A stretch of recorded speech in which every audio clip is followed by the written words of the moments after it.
चलिए टाइम पे आ गया मैं एकदम हाँ। Just in time. थोड़ा सा ट्रैफिक मिला वो आज महालक्ष्मी मंदिर के सामने एक्चुअली थोड़ी सी ऑब्वियसली आज दिवाली के तुरंत बाद, लेकिन खैर वो अच्छा इंटरव्यू रहा हर्षदा मेरा, उस पर बात करेंगे अलग से। लेकिन एक बार मार्केट पर आते हैं और मार्केट में अगेन डिप बायर को रिस्पेक्ट किया आज। हालांकि निफ्टी अब फिर थोड़ा सा फिसला ज़रूर है, लेकिन लोअर लेवल से रिकवरी है और मिड कैप्स ने फिर से मार्केट को लीड किया है। तो ये एक अच्छी चीज़ कि एटलीस्ट मिड कैप्स में रिकवरी है। तो ओवरऑल गिरावट में खरीदारी का ही बाजार है। बाय ऑन डिप्स की जो एक रणनीति है वो काम कर रही है और बस ये है कि 19329 जब तक इंटैक्ट है तब तक ये स्ट्रैटेजी रहेगी हमारी। और एक और चीज़ मैं कह रहा हूँ, आज सुबह मैंने एक ये व्यू लिया था, मैं अभी भी मेंटेन कर रहा हूँ उस व्यू को, क्योंकि हर कोई एक्सपेक्ट कर रहा है कि मिड कैप गिरेंगे। मिड कैप नहीं गिरेंगे सिर्फ इसलिए क्योंकि हर कोई एक्सपेक्ट कर रहा है कि मिड कैप गिरेंगे यहाँ से और मिड कैप स्मॉल कैप गिरेंगे। मुझे लग रहा है और 2-3 महीने तक मिड कैप स्मॉल कैप इसी तरीके से रैली करते रहेंगे। बीच बीच में ऐसे हो सकता है कि इंट्राडे में डिक्लाइन आ जाए, अलग बात है, लेकिन आज भी देखिए मिड कैप्स ने किस तरीके से आउट परफॉर्म किया है। ये आउट परफॉर्मेंस मिड कैप्स की मेरे ख्याल से तब तक चलेगी जब तक लोग, जब सब हो जाएंगे ना, सब लोग लगेंगे अब तो मिड कैप ही चलना है, तब मार्केट गिरेगा वहां से। लेकिन तब तक मुझे लग रहा है कि इस तरीके से चलती रहेगी। हाँ, तो जब भी ऐसे होता है ना कि कंसेंसस बनता है कि एक चीज होने वाली है, तो फिर बाजार बोलता है नहीं, रुको मैं डिसाइड करूंगा कि क्या होने वाला है। अच्छा अनुज, आज की जो चाल है, जो आपने कहा कि डिप के जो बायर्स रहे हैं उसको बाजार ने थोड़ी सी रिस्पेक्ट दी है, तो क्लोजिंग की तरफ क्या लग रहा है कि क्या 500 की तरफ अटेम्प्ट होगा या फिर इन्हीं लेवल्स के आसपास, क्योंकि वैसे हम डे लो से डिसेंट रिकवरी दिखा पाए? नहीं भी होगा ना हर्षदा, कोई दिक्कत नहीं है। वैसे एक चीज़ है इसमें, मार्केट को थोड़ा एक चीज़ का भी एक कॉग्निजेंस है कि कल हमारी छुट्टी है और अब हम सीधा 2 दिन के ग्लोबल की उससे रिएक्ट करेंगे परसों, और सीधा जब हम परसों आएंगे तो बैंक निफ्टी की वो वीकली एक्सपायरी है, तो इसके लिए ठीक है। निफ्टी पर मेरे ख्याल से अब इस समय एक चीज़ कहूँगा मैं, पहले निफ्टी पर आ जाते हैं। जो आज सबसे इंपॉर्टेंट सपोर्ट है, मतलब आज का जो लो है 19415 वो पहला सपोर्ट है, और 19329 जो हमने सुबह डिस्कस किया था डबल बॉटम, जो लास्ट वीक का डबल बॉटम था, वो आपका बड़ा सपोर्ट है। और रेजिस्टेंस है सबसे पहले 19525 पर, वहाँ सबसे बड़ा कॉल राइटर आपका बैठा है।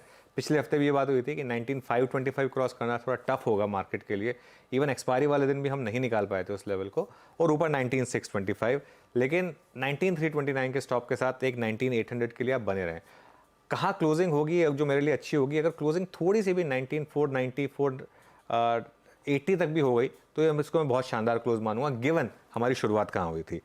बैंक निफ्टी की जहाँ तक बात है, बैंक निफ्टी पर मैं कहूँगा कि मेरा व्यू फर्म है कि बैंक निफ्टी में एक बॉटम बन चुका है और अब बैंक निफ्टी यहाँ से अंडर परफॉर्मिंग नहीं आउट परफॉर्मिंग इंडेक्स बन के रहेगा, क्योंकि अब आईटी ने अंडर परफॉर्म करना शुरू कर दिया। थोड़ा सा एक रोटेशन स्टार्ट हुआ है बैंक निफ्टी में, और अब 43500 के स्टॉप के साथ आप बैंक निफ्टी में लॉन्ग रहे।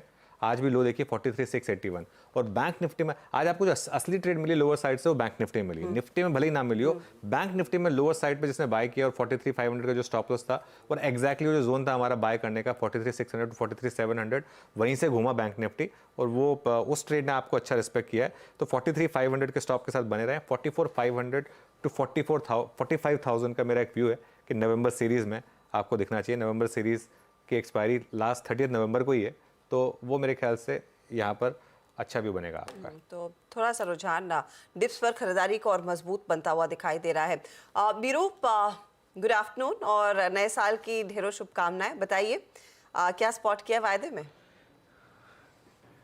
हाँ हर्षदा, आपको भी बहुत बहुत शुभकामनाएं। अनुज और मेरी सुबह तो काफ़ी गुफ्तगू हो चुकी है इस मुद्दे पर। अनुज गुड आफ्टरनून, और अब एक काम करते हैं, स्टॉक स्पेसिफिक एक्शन को देखते हैं। आई मीन क्या चेस करना चाहिए, क्या नहीं चेस करना चाहिए इस वक्त। नो डाउट अबाउट दैट कि आज की थीम है सरकारी कंपनियां। बहुत सारे ट्रेडर्स अनुज और मैंने सुबह पिक किए थे, वो अच्छा करते हुए, लेकिन अगर मैं उनसे थोड़ा सा हट के कुछ और स्टॉक से फोकस करूं तो सुबह भी मेरा ध्यान पीएसयू बैंक्स पे गया था, लेकिन कैनरा बैंक आज अपने पिछले 10 दिन का जो उसका वॉल्यूम था ना हर्षदा, उसका टोटल वॉल्यूम ये ऑलरेडी एक्सीड कर चुका है, और अभी 1.5 घंटे का कारोबार बाकी है अप्रॉक्सीमेटली। तो ये कुछ और नया कीर्तिमान स्थापित करने जा रहा है एट हायर लेवल्स मींस ये अपने करियर की, मतलब आप यकीन मानिए, मतलब नवंबर 2017 के बाद की हाईएस्ट ट्रैजेक्टरी में आ गया है। Huge OI addition, huge volumes, 10 दिन के वॉल्यूम्स ऑलरेडी ऐड हो चुके हैं। एक कैनरा बैंक, उसके बाद आयशर मोटर्स आपकी स्क्रीन पे आएगा 2% ऊपर, ये भी यहाँ पर डे हाई पे ट्रेड करता हुआ। लेकिन मैंने इन 2 स्टॉक्स की जहाँ पर जो टिप्पणी कर रहा हूँ हर्षदा, ये अपने पिछले रीसेंट हाई से स्ट्रगल करते हुए, बट जिस प्रकार का ओएडिशंस है, जिस प्रकार के वॉल्यूम्स हैं, वो लग रहा है कि वो क्रॉस हो जाएगा। फॉर इंस्टेंस आप आयशर मोटर्स के भी आज के डेरिवेटिव्स के वॉल्यूम्स देखें, नॉट एग्जैक्टली कैश, इसका आज का वॉल्यूम 3 अक्टूबर के बाद का सबसे स्ट्रॉन्ग वॉल्यूम डे है। प्लस अगर मैं उस पूरे सेशन को कंपेयर करूं 3 अक्टूबर के बाद के जितने भी वॉल्यूम्स थे उसका लगभग 1.4 टाइम्स वॉल्यूम ऑलरेडी हो चुका है। तो दो स्टॉक्स ये जिन पे काफ़ी स्ट्रॉन्ग मोमेंटम है। पावर स्पेस में एनटीपीसी करीब 1.5% ऊपर, इसके भी आज के वॉल्यूम्स बहुत स्ट्रॉन्ग, 248 पे ट्रेड करता हुआ, 250 इसका फर्स्ट वीक ऑफ अक्टूबर का एक स्विंग हाई है, उसको पार करने की तैयारी करता हुआ। ओआई में करीब आप समझ लीजिएगा 8.25% का बिल्डअप है। इसके डेरिवेटिव्स पे काफी स्ट्रॉन्ग मोमेंटम है आज का। तीसरा स्टॉक ये हो गया, और एक मिड कैप बैंकिंग में एक स्टॉक और पिक करूंगा, दैट्स आरबीएल बैंक। ये भी अपने इस ट्रेजेक्ट्री से बाहर निकल के आने की तैयारी करता हुआ, एट डे हाई एक टिपिकल स्मॉल फ्लैग पर फ्लोट करता हुआ, और एक बड़ा स्ट्रॉन्ग सप्लाई जोन 248 को पार करने की तैयारी करता हुआ, 1.25% का बिल्डअप। यहाँ पे ऑप्शन एक्टिविटी भी काफी अच्छी है। जी हाँ, काफ़ी इंटरेस्टिंग ट्रेड्स, लेकिन क्लियरली एक थीम जो मुहूर्त ट्रेड में भी काफ़ी क्लियरली मेंशन की जा रही थी, वो सरकारी कंपनियां, और सरकारी कंपनियों में भी आज जोरदार तेजी बनती हुई दिखाई दी है इस संवत के पहले ट्रेडिंग सेशन में। चलिए कुछ और ट्रेंडिंग काउंटर्स आपकी स्क्रीन पर लेकर आते हैं, देखते हैं यहाँ पर क्या हरकत देखने को मिली है। तेजी के काउंटर स्क्रीन पर आपके लिए आते हुए, और यहाँ पर भी आप देखिए दो सरकारी कंपनियां, एक कोल इंडिया जिसके नतीजों को देख बाजार सलामी दे रहा है, दूसरा पीएस पावर ग्रिड आधे से 1% ऊपर। हिंडाल्को में आज करीब 1% के गेंस देखने को मिले हैं। एमएनएम और हिंडाल्को के नतीजे ऑफ कोर्स फ्राइडे को आए थे, और एमएनएम के स्टॉक में ऊपरी लेवल से कुछ करेक्शन के बाद अब एक पुल बैक देखने को मिल रहा है। यही नहीं, कुछ और ट्रेड्स भी हैं। हिंदुस्तान कॉपर, इस पर आगे हम डिटेल में चर्चा करेंगे। भेल, पीएफसी, आरईसी तो वैसे भी पिछले हफ्ते से टॉप पिक्स बने हुए हैं, और भेल अपने नंबर्स के बाद करेक्ट हो रहा था, आज यहां पर हमने देखा एक रिकवरी का प्ले बन रहा है। चलिए कुछ मुनाफा वसूली के अंश भी आपकी स्क्रीन पर रखते हैं। ऐसे स्टॉक्स जो आज दबाव में ट्रेड करते हुए दिखाई दे रहे हैं, जहां पर लोगों ने शायद एक मंदी की पोजीशन ली है। SBI life, Apollo hospital, Glenmark pharma और बायोकॉन दोनों दरअसल नंबर्स पर ज्यादा रिएक्ट कर रहे हैं आज के दिन। तो ये है वो कुछ काउंटर्स जहां पर हम देख रहे हैं कुछ मुनाफा वसूली देखने को मिल रही है। चलिए फटाफट से अब आपकी स्क्रीन पर लेकर आएंगे हमारा पूरा पैनल जो तैयार है आपको आज के नए ट्रेड्स देने के लिए। फंडामेंटल्स पर शरद अवस्थी, टेक्निकल कॉल्स के लिए हमारे साथ है प्रकाश गाबा, मानस जायसवाल, प्रशांत सावंत, शिल्पा राउत और अमित सेठ। 2:15 बजे नजरें रहेंगी हिंदुस्तान कॉपर पर, क्या हो रहा है यहाँ पर, क्या डेवलपमेंट्स है, नंबर्स के आगे यतिन को जोड़ेंगे। 2:25 पर अनुज ने जो आज एक खास चर्चा और एक्सक्लूसिव बातचीत एसबीआई के चेयरपर्सन दिनेश कुमार खारा से की, उसका एक स्लाइस आपको सुनाएंगे। एमएससीआई और फुटसी इंडेक्स की तिमाही रिव्यू के डिटेल्स पर भी बातचीत होगी, उस पर भी हमारी नजरें हैं। विवेक अय्यर को जोड़ने वाले हैं इस पर। आज 2:50 पर नए संवत में निवेश के मौके और मार्केट पर चर्चा करने के लिए पाइपर सेरिका के फाउंडर और फंड मैनेजर अभय अग्रवाल को जोड़ेंगे। ऑफ कोर्स इस सब के बीच लेकर आएंगे आपके लिए चार का चौका भी, और फिर डीलिंग रूम का जायजा, बीटीएसटी और एसटीबीटी ट्रेड्स, ये सब आपके सामने होंगे पेश।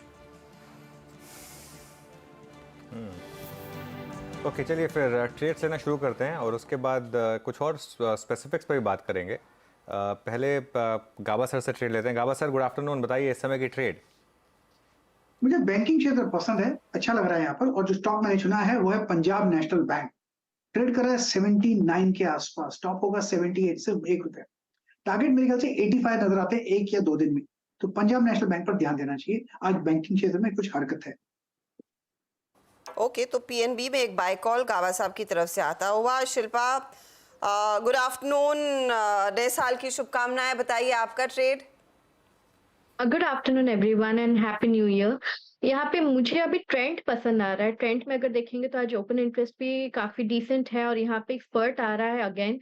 तो मुझे लगता है ये 2630 तक के लेवल्स के लिए एकदम तैयार है फ्यूचर लेवल्स में। तो फ्यूचर में ट्रेड करा अराउंड 2555, यहाँ पे आप 2520 के स्टॉप लॉस से 2630 के लेवल्स के लिए अप्रोच कर सकते हैं, या फिर आप 2600 का जो कॉल ऑप्शन है जिनको ऑप्शन में ट्रेड करना है, 40 रुपीज के अराउंड अभी ट्रेड कर रहा है, आप इसमें भी पार्टिसिपेट कर सकते हैं। 30 रुपीज का यहाँ पे स्टॉप लॉस रखिए, और टारगेट है 65 to 70। Jam trend at all time high, अभी भी टिक बाय टिक आपके स्क्रीन पे जो आ रहे हैं, वो इंडिकेट कर रहे हैं कि अब ये मात्र सिर्फ अगर आप लास्ट एक महीने को देखें 26 अक्टूबर को इसका भाव था 1973, 2555 डे हाई पर, ह्यूज वॉल्यूम्स, ह्यूज वायलेशंस। माना साहब का ट्रेड क्या रहेगा? Good afternoon Virendra ji. तो देखिए L&T फाइनेंस होल्डिंग में खरीदारी करने का ट्रेड लेना चाहिए, क्योंकि यहाँ पर पहले से ही ट्रेंड पॉजिटिव है, हायर टॉप शायर बटन का ट्रेंड है, लेकिन करीब 4-5 दिनों की कंसोलिडेशन के बाद आज एक fresh breakout L&T finance holding में देखने को मिला है।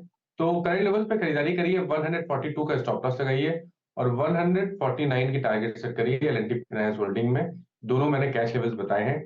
अगर ऑप्शन में ट्रेड लेना हो तो 145 वाला कॉल ऑप्शन लिया जा सकता है। 4 रुपए 25 पैसे के आसपास ट्रेड हो रहा है, वहां पर आपको 3 रुपए 25 पैसे का स्टॉप लॉस लगाना है और 6.5 रुपए के टारगेट सेट करना है। ओके चलिए, तो ये इस समय L&T finance holdings Nifty mid cap select पे ध्यान रखिए, आज इसकी वीकली एक्सपायरी और ये इंडेक्स अब कोशिश कर रहा है डे हाई क्रॉस करने की। जो सुबह सुबह इसने ओपन हाई था इसका 9254 के आसपास, उसको क्रॉस करने की तैयारी 9252 पर इस समय। अमित सेठ को जोड़ लेते हैं। अमित जी गुड आफ्टरनून, क्या ट्रेड रहेगी आपकी? Anuj ji and good afternoon Harshita ma'am, Viren ji and everybody on the panel. Anuj ji, मेरा इस समय का टॉपिक रहेगा इंडसइंड बैंक। इंडसइंड बैंक ने अगर हम देखा जाए तो बहुत ही मुश्किल से 1480 1490 का हर्डल काफी महीनों के बाद क्रॉस किया और उसके ऊपर स्टॉक काफी अच्छे से सस्टेन कर रहा है। तो ये लग रहा है कि इस बार एक वैलिड ब्रेकआउट है। तो इंडसइंड बैंक का ओवरऑल भी अगर आरएस देखें और मोमेंटम इंडिकेटर्स देखें तो काफी वेल प्लेस्ड है। तो यहाँ पे एक पोजीशन बनानी चाहिए। 1512 का इसका प्राइस है। पोजीशनल टारगेट्स 1 से 2 दिनों के रहेंगे लगभग 1550 के और स्टॉप लॉस रहेगा 1492 का। ओके, इंडसइंड बैंक में तेजी की पोजीशंस आप लेकर चले, और मुझे याद है कल दरअसल गाभा साहब इसे मेंशन भी कर रहे थे। वैसे इनके पोर्टफोलियो का हिस्सा है और उसको लेकर अभी भी बायस तेजी का ही बनता दिखाई दे रहा है। चलिए शरद अवस्थी को जोड़ लेते हैं। शरद, स्वागत है आपका CNBC आवाज पर। नए साल की ढेरों शुभकामनाएं, बताइए क्या ट्रेड सुझाएंगे इस समय? जी, आपको और आपके सभी दर्शकों को भी नए साल की हार्दिक शुभकामनाएं। हमें लगता है रिलायंस इंडस्ट्रीज एक डिसेंट बेट होनी चाहिए इन लेवल्स पे। स्टॉक ने काफी समय से कोई खास मूवमेंट देखी नहीं। पेट्रोकेम में काफी बढ़िया डिमांड ग्रोथ देखने को मिल रही है और जानी मानी बड़ी कंपनी है आज के दिन ग्लोबल लेवल पे, पैराक्सिलिन में, प्रोपाइलिन में, PTA में, और हमें लगता है वहाँ पे डिमांड स्ट्रांग रहनी चाहिए उस स्पेस में। इसके अलावा रिफाइनिंग मार्जिन्स भी ठीक ठाक रहनी चाहिए क्योंकि रिफाइनिंग सिस्टम में थोड़ी सी टाइटनेस है और गैस और कंडेंसेट प्रोडक्शन जैसे जैसे कि GT6 में बढ़ता है, हमें लगता है उसका भी एडिशनल फायदा होना चाहिए। इसके अलावा जो 2 और सेगमेंट्स हैं, रिलायंस रिटेल हो चाहे जियो हो, जियो की एक्सपेंशन मोरलेस पूरी हो गई है तो वहाँ पे बहुत बड़ी कैपेक्स की रिक्वायरमेंट नहीं रहेगी। आरपू में थोड़ी बहुत इंप्रूवमेंट अगर कंपनी ला पाती है आने वाले समय में तो वो एडिशनल की कर रहेगा।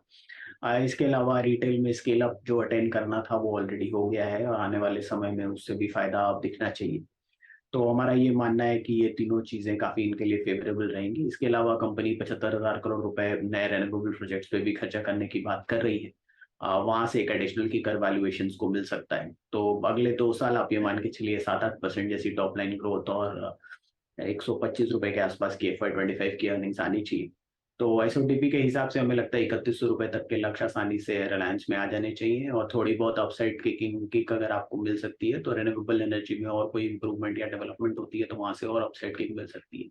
तो इनिशियली 3100 रुपए के लक्ष्य के हिसाब से रिलायंस इंडस्ट्रीज में खरीदारी की सलाह होगी। में खरीदारी का एक बड़ा मौका यहाँ पर बनता हुआ, ये शरद अवस्थी की राय है। लेकिन ध्यान रहे क्योंकि हम रिलायंस की बात कर रहे हैं तो एक डिस्क्लोजर हमारी तरफ से कि जो आप चैनल देख रहे हैं नेटवर्क 18 का हिस्सा है। नेटवर्क 18 का स्वामित्व प्रबंधन रिलायंस इंडस्ट्रीज़ के हाथ में है।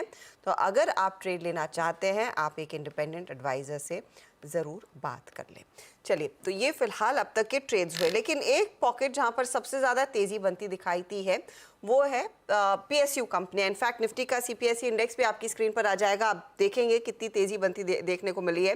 और मैं देख रही थी कि फ्यूचर्स में टॉप ट्रेड कौन से हैं, तो टॉप 15 में 9 कंपनियां तो PSU कंपनी आई हैं। तो वो थीम एविडेंट है। बिल्कुल। और सुबह हमने कोल इंडिया लिया था हर्षिता एज बिग स्टॉक, जबकि वो कल रिएक्ट कर चुका था। तब भी एक कॉन्फिडेंस था कि आज फिर भागेगा। इसमें हो क्या रहा है ना हर्षिता, मैं आपको बताता हूँ, एक जो बेसिक व्यू बन रहा है कि ये कंपनियां जो हैं क्यों चल रही हैं। ये कंपनियां इसलिए चल रही हैं क्योंकि यहाँ पर अभी भी वैल्यूएशन कंफर्ट है।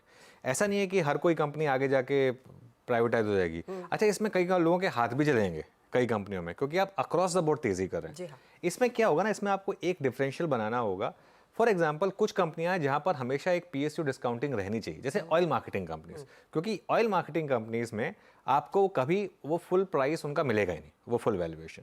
लेकिन फॉर एग्जाम्पल SBI है या फॉर एग्जाम्पल आपकी PFC REC है, ठीक है, ये इनमें क्यों डिस्काउंट होना चाहिए? अगर ये कंपनियां उसी हिसाब से अगर नंबर चर्न आउट कर सकती हैं जैसे प्राइवेट बैंक्स कर रही हैं, और इन कंपनियों में अगर बियॉन्ड द पॉइंट सरकारी जो हस्तक्षेप है वो नहीं है, इन कंपनियों को एक एज इंडिपेंडेंट बोर्ड आपको रन करने दिया जा रहा है अगर फॉर एग्जांपल, तो व्हाई नॉट? तो इन दैट केस ये एक कारण है कि ये इस तरीके का मूव आपने देखा। वो जो आपने CPSE इंडेक्स की बात की है, बिल्कुल मतलब बहुत शानदार, क्या लोगों ने पैसा बनाया है यहाँ पर, मतलब तो ये एक कारण है। जो आज मैं सुबह भी, आज जो मैंने इवन SBI चेयरमैन से भी बात की थी, मैंने उनसे ये पूछा, मैं कहा कि आपकी NII ग्रोथ, आपकी नेट प्रॉफिट ग्रोथ, आपकी ROE, आपका NPA, सब कुछ तो प्राइवेट बैंक की लीग में है आज की डेट में, तो फिर आपको one time price to book क्यों मिलना चाहिए भाई? फिर चलो ठीक है, आप वो HDFC बैंक वाला वैल्यूएशन नहीं देना चाहते, 4 टाइम्स नहीं देना चाहते, एक्सिस वाला वैल्यूएशन तो मिलना चाहिए, इंडसइंड बैंक वाला वैल्यूएशन तो मिलना चाहिए कम से कम, फेडरल बैंक वाला वैल्यूएशन तो मिलना चाहिए कम से कम। तो ये एक कारण है हर्षिता, जिसकी वजह से ये मेरे ख्याल से, लेकिन इसमें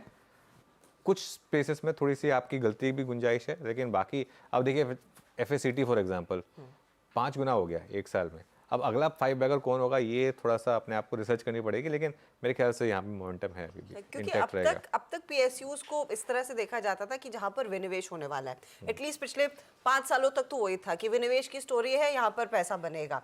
लेकिन हमने देखा है कि वहां पर थोड़ा सा मामला धीमा पड़ा है फॉर वट एवर रीजंस। अब वो कोर अर्निंग्स में डिलीवरी देखने को मिल रही है। अगर आप देखिए जो सबसे ज्यादा सेटबैक था वो तो शायद ऑयल मार्केटिंग कंपनी में जो कोशिश हो रही थी विनिवेश की, BPCL, कितने लोगों से बातचीत हुई, बात नहीं बनी। लेकिन अगर आप इनकी कोर बिजनेस को देखेंगे, अर्निंग्स को देखेंगे, GRMs को देखेंगे, वहां पर वो रिफ्लेक्ट हो रहा है, अर्निंग्स में बेहतरी देखने को मिल रही है। तो आई थिंक वो पूरा एक्सिस शिफ्ट हो गया है, अब वो अर्निंग्स पर ज्यादा फोकस है कि और कितनी बेहतरी से ये कंपनियां रन की जा रही है। एब्सोल्युटली, प्रोफेशनली रन है या नहीं है। और HAL एक और एग्जांपल है, फॉर एग्जांपल ये सब मतलब काफ़ी एग्जांपल्स हैं। और इनफैक्ट कुछ देर में हम यतिन को भी जोड़ेंगे इसको, कि ये आज की थीम है जो सबसे इम्पॉर्टेंट है, और उसमें जिस तरीके की तेज़ी हो रही है, तो एक दो और स्टॉक्स पर भी डिस्कशन करेंगे कि PSUs में इतनी बड़ी तेज़ी क्यों है। ये CPSE इंडेक्स है आपका, इसका 1 साल का चार्ट। लेकिन बात हो रही है PSUs की, तो एक काम करते हैं हर्षिता, फिर एक और स्टॉक है जिसमें काफ़ी तेज़ी है, हिंदुस्तान कॉपर। ये कल की ट्रेड में वायदा का टॉप गेनर था, और आज भी इसमें बहुत शानदार तेज़ी है। देखिए आज भी करीब करीब 8% ऊपर हो क्या रहा है यहाँ पर। यतिन से जान ले रहे थे। यतिन, गुड आफ्टरनून, बताइए क्या चल रहा है यहाँ पर। Good afternoon. देखिए सबसे पहले तो सेकेंड क्वार्टर रिजल्ट्स काफ़ी अच्छे थे हिंदुस्तान कॉपर के। प्रॉफिट की बात करें तो प्रॉफिट 60 करोड़ का आया, जो पिछले साल 25 करोड़ का था। और अगर हम रेवेन्यूज़ की बात करें तो यहाँ भी 80% का जंप, और मार्जिन में काफ़ी अच्छा सुधार रहा है। इनफैक्ट मार्जिन अगर आप देखें तो 32% के आसपास आए, जो पिछले साल 30% थे। तो ऑल काउंट्स पे इम्प्रूविंग रिजल्ट्स थे। लेकिन ऑब्वियसली एक लेग ऑफ मूव जो है वो रिजल्ट्स की वजह से आया। लेकिन आज जो कंपनी की वेबसाइट पे हमको जानकारी मिल रही है, और ये मिल रही है कि इन्होंने टेंडर फ्लोट कर दिया है इनकी झारखंड की माइन के ऑपरेशंस और डेवलपमेंट के लिए। काफ़ी इम्पॉर्टेंट माना जा रहा है, क्योंकि अगर हम इस पर्टिकुलर टेंडर की बात करें तो पिछले टाइम क्योंकि जो रेवेन्यू शेयर था वो हिंदुस्तान कॉपर ने ज़्यादा एक्सपेक्ट किया था, इसके लिए वो टेंडर स्क्रैप कर दिया गया था। और नई तरीके से नए जोश के साथ ये टेंडर आता हुआ दिखाई पड़ रहा है नए मैनेजमेंट के अंदर, क्योंकि अभी चेयरमैन और मैनेजिंग डायरेक्टर नए आए हैं, और उनके आने के तुरंत बाद ही आपको 1 क्वार्टर के विदिन ये टेंडर फ्लोट होता हुआ दिखाई दिया है। ये राखा कॉपर माइन जो है झारखंड की, ये कंपनी की प्राइमरी माइंस थी, 2001 से बंद थी क्योंकि वायबिलिटी नहीं थी। अब क्योंकि कॉपर की वैल्यू बढ़ गई है, आत्मनिर्भर भारत की बात कर रहे हैं, इलेक्ट्रिफिकेशन और EVs की बात कर रहे हैं, जहाँ कॉपर की बहुत ज़बरदस्त मांग होने वाली है, और इंडिया एक नेट कॉपर इंपोर्टर है, जिसके वजह से ये पूरा का पूरा प्रोडक्ट डोमेस्टिक मार्केट में ही खप जाएगा। और अगर हम बात करें तो कुल मिला के इस राखा माइन के रैंप अप के लिए और बेनिफिशिएशन प्लांट के लिए कंपनी लगभग 2000 करोड़ का केपेक्स जो है वो अनुमानित कर रही है, और 1.5 मिलियन टन और इसके अंदर प्रोसेस होगा, और depending on grade of copper इसका एक्सट्रैक्शन होता हुआ दिखाई पड़ेगा, और कंपनी के टॉप लाइन और बॉटम लाइन पर सिग्निफिकेंट इंपैक्ट ये प्रोजेक्ट करता हुआ दिखाई पड़ सकता है। तो जैसे ही ये माइन का ऑपरेटर और डेवलपर अपॉइंट हो जाता है, शायद कंपनी के लिए एक नई अर्निंग्स की उम्मीद जागेगी, क्योंकि अभी तो करंटली मेजॉरिटी रेवेन्यू इनके मध्य प्रदेश माइन से आता है। लेकिन ये जो अंडरग्राउंड माइन है झारखंड में, जहाँ एक्चुअली में रिजर्व्स अच्छे हैं, तो शायद कंपनी की ग्रोथ स्टोरी में ये तड़का ऐड होता हुआ दिखाई पड़े, और शायद बाजार ने ये अप्रिशिएट किया और स्टॉक आज लगभग 10% की तेजी के साथ सुबह से ही ट्रेड कर रहा है। तो इनकी एक प्राइमरी माइन थी, उस पर फिर से माइनिंग शुरू होने के लिए टेंडर दरअसल जारी कर रही है कंपनी। तो नंबर्स एक तरफ और दूसरी तरफ ये बड़ी डेवलपमेंट आती हुई क्लियरली बनती दिखाई दी। आपने क्या 400-500 करोड़ ऐड हो सकते हैं रेवेन्यू में? तो अगर हम 1.5 मिलियन टन में एक्सट्रैक्शन रेट अगर 1-2% करें, क्योंकि ओर के अंदर 1% 2% कॉपर होता है, तो आज के कॉपर प्राइस के हिसाब से 400-500 करोड़ रुपए की आप एक्सपेक्ट कर सकते हैं टॉप लाइन में एडिशन हो। लेकिन अगर कॉपर प्राइसेस यहाँ से अप्रिशिएट होते हैं, मतलब जो मूव होगा कॉपर प्राइसेस का, उसके वजह से काफ़ी सारे चेंजेस यहाँ मॉडल में आते हुए दिखाई पड़ सकते हैं। लेकिन एज ऑफ नाउ भी अगर आप देखें तो सिग्निफिकेंट रेवेन्यू कॉन्ट्रीब्यूशन ये माइन कर सकती है, और यही बाजार एक्चुअली इसके लिए रुका था। शरद, आपकी क्या एनालिसिस है हिंदुस्तान कॉपर पर? आप ट्रैक करते हैं स्टॉक? मैं ट्रैक तो करता हूँ, और मेरा ये मानना है कि जिस टाइप के वैल्यू एडेड प्रोडक्ट्स इनके पास हैं उसमें इनको काफ़ी फायदा रहना चाहिए। मार्जिन्स में कोई खास इरोजन हमने कभी भी देखा नहीं है। कंपनी काफ़ी स्ट्रॉन्ग लेवल पे परफॉर्म करती है, नोडल एजेंसी भी है। गवर्नमेंट ने भी शायद कुछ समय पहले इनको रिक्वेस्ट किया, इनको बोला कि इंस्ट्रक्शन दी है कि अपनी कैपेसिटीज वगैरह को एनहांस करने का और बढ़ाने का, तो उसका भी आपको असर आने वाले समय में दिखना चाहिए। ये माइंस वाला एडिशन एक एडेड एडवांटेज होगा। लगभग आप कितना 1800-1900 करोड़ की टॉप लाइन बोल रहे हैं टीटीएम, वहाँ पे अगर 500 करोड़ ऐड होता है तो वो डिसेंट एडिशन है। बट उसमें से कितना वैल्यू ऐड करके वो प्रोडक्ट और कितना इम्प्रूव कर पाते हैं, क्योंकि मुझे जितना याद है इनके मार्जिन्स में कभी भी हमने बहुत बड़ा ड्रॉप नहीं देखा है, और वैल्यू एडेड प्रोडक्ट्स इनके पास ज़्यादा है। तो अगर उसमें से ये ग्रोथ निकाल पाते हैं तो नथिंग लाइक इट, काफ़ी बढ़िया इंप्रूवमेंट आने वाले समय में देखने को मिल सकती है। 3-4 रुपए की अर्निंग्स पे 160 पे ऑलरेडी शायद चल रहा है, तो अब यहाँ से कितनी और एडिशनल अपसाइड 500 करोड़ के अनाउंसमेंट से आ सकती है, या कोई और कैपेक्स अगर कंपनी करती है तो उससे आ सकती है, वो देखना पड़ेगा। बट वैल्यूएशन के लिहाज से मुझे लगता है शायद ऑप्टिमली या फेयरली प्राइस्ड होगा इन वैल्यूएशंस पे। ओके, तो ये बात हो गई फंडामेंटली। टेक्निकली कैसा लग रहा है हिंदुस्तान कॉपर? गाबा सर, मेटल्स में और खासतौर से पीएसयूज में अच्छा मोमेंटम है इस समय, हिंदुस्तान कॉपर क्या व्यू होगा? यस, हिंदुस्तान कॉपर का मैं चार्ट निकाल लेता हूँ। यस, अच्छा लग रहा है मुझे। हायर टाइम फ्रेम का जो चार्ट है उसके हिसाब से लगता है कि अपनी और भी मिलना चाहिए। ट्रेड कर रहा है 162 के आसपास, थोड़ा रेजिस्टेंस है यहाँ पर, but that's not the worry. मेरे ख्याल से अपनी चला जाएगा 170 से 175, ये एक जोन है, वहां तक जाना चाहिए, क्योंकि ना हायर टाइम फ्रेम पर हिंदुस्तान कॉपर में एक फ्रेश बाय सिग्नल जनरेट हुआ है। स्टॉप कहाँ होना चाहिए, ये दिक्कत है। दिक्कत है 158 का। देखा जाए तो 158 और 160 का कुछ खास नहीं, सिर्फ 4 रुपीज का है। I think risk reward ratio भी फेवर में हिंदुस्तान कॉपर। अच्छा, अब एक काम करिए, आज की लिस्टिंग दिखा दीजिए ज़रा। प्रोटीन सुबह लिस्टिंग फ्लैट हुई थी, लेकिन अब देखिए स्टॉक में 10% का मूव इस समय आपको दिखाई देगा जो आज सुबह लिस्टिंग हुई। ध्यान रखिए सिर्फ बीएससी पर है, क्योंकि ये एनएससी की कंपनी है, एनएसडीएल की कंपनी, तो ऑब्वियसली ये एनएससी पर लिस्ट नहीं हो सकती, सिर्फ बीएससी पे है। प्रोटीन, ईगव टेक। Sharad ji, good afternoon. आपने ट्रैक किया है क्या इस आईपीओ को और इस स्टॉक को? आज ये ट्रैक तो किया था, पर हमें लगा था कि जिन वैल्यूएशंस पे इशू ऑलरेडी आ रहा था वहाँ पे ज़्यादातर पॉजिटिव शायद फैक्टर्ड इन थे, और लॉन्ग टर्म में अगर अपॉर्चुनिटीज बहुत बड़ी हैं। ये लोग जो बात कर रहे हैं कि इंटरनेशनल स्केल पे भी जो इंडिया एक्सपीरियंस है उसको ले जाके और काम करेंगे, वहाँ से बड़ी इंप्रूवमेंट इनको मिल सकती है। इंडिया के लेवल पे ग्रेजुअली ग्रोथ आ सकती है, बट मेरे हिसाब से बड़ा ट्रिगर वो होगा अगर ये इंटरनेशनली कोई डील एक्वायर कर पाते, उस टाइप की ट्रांसफॉर्मेशन की, चाहे पैन कार्ड हो या इस टाइप का आधार कार्ड से रिलेटेड वर्क हो, और वैसा अगर कुछ इनको इंटरनेशनली मिलता है तो एक फ्रेश ट्रिगर होगा। डोमेस्टिक डिमांड पे मुझे लगता है लगभग ऑप्टिमली प्राइस था, यहाँ से बहुत ज्यादा अपसाइड तो हम लोग नहीं देख पा रहे थे। लेकिन स्टॉक ऑफ कोर्स आज एक बहुत तगड़ा मूव दिखा रहा है। ठंडी लिस्टिंग और उसके बाद एक पिकअप देखने को मिला है। क्योंकि हम वैसे भी सरकारी कंपनियों की बात कर ही रहे हैं, तो देश का सबसे बड़ा बैंक एसबीआई, वो स्टॉक आपकी स्क्रीन पर रखते हैं। और आज दरअसल अनुज रूबरू हुए हैं एसबीआई के चेयरमैन दिनेश खारा से, तो उसका भी उस इंटरव्यू का एक छोटा अंश आपको सुनाने वाले हैं हम, और पूरा इंटरव्यू आप ऑफ कोर्स आज दिन के दौरान और कल भी देख पाएंगे CNBC आवाज़ के इसी मंच पर। लेकिन अनुज, बड़ा टेक अवे क्या है?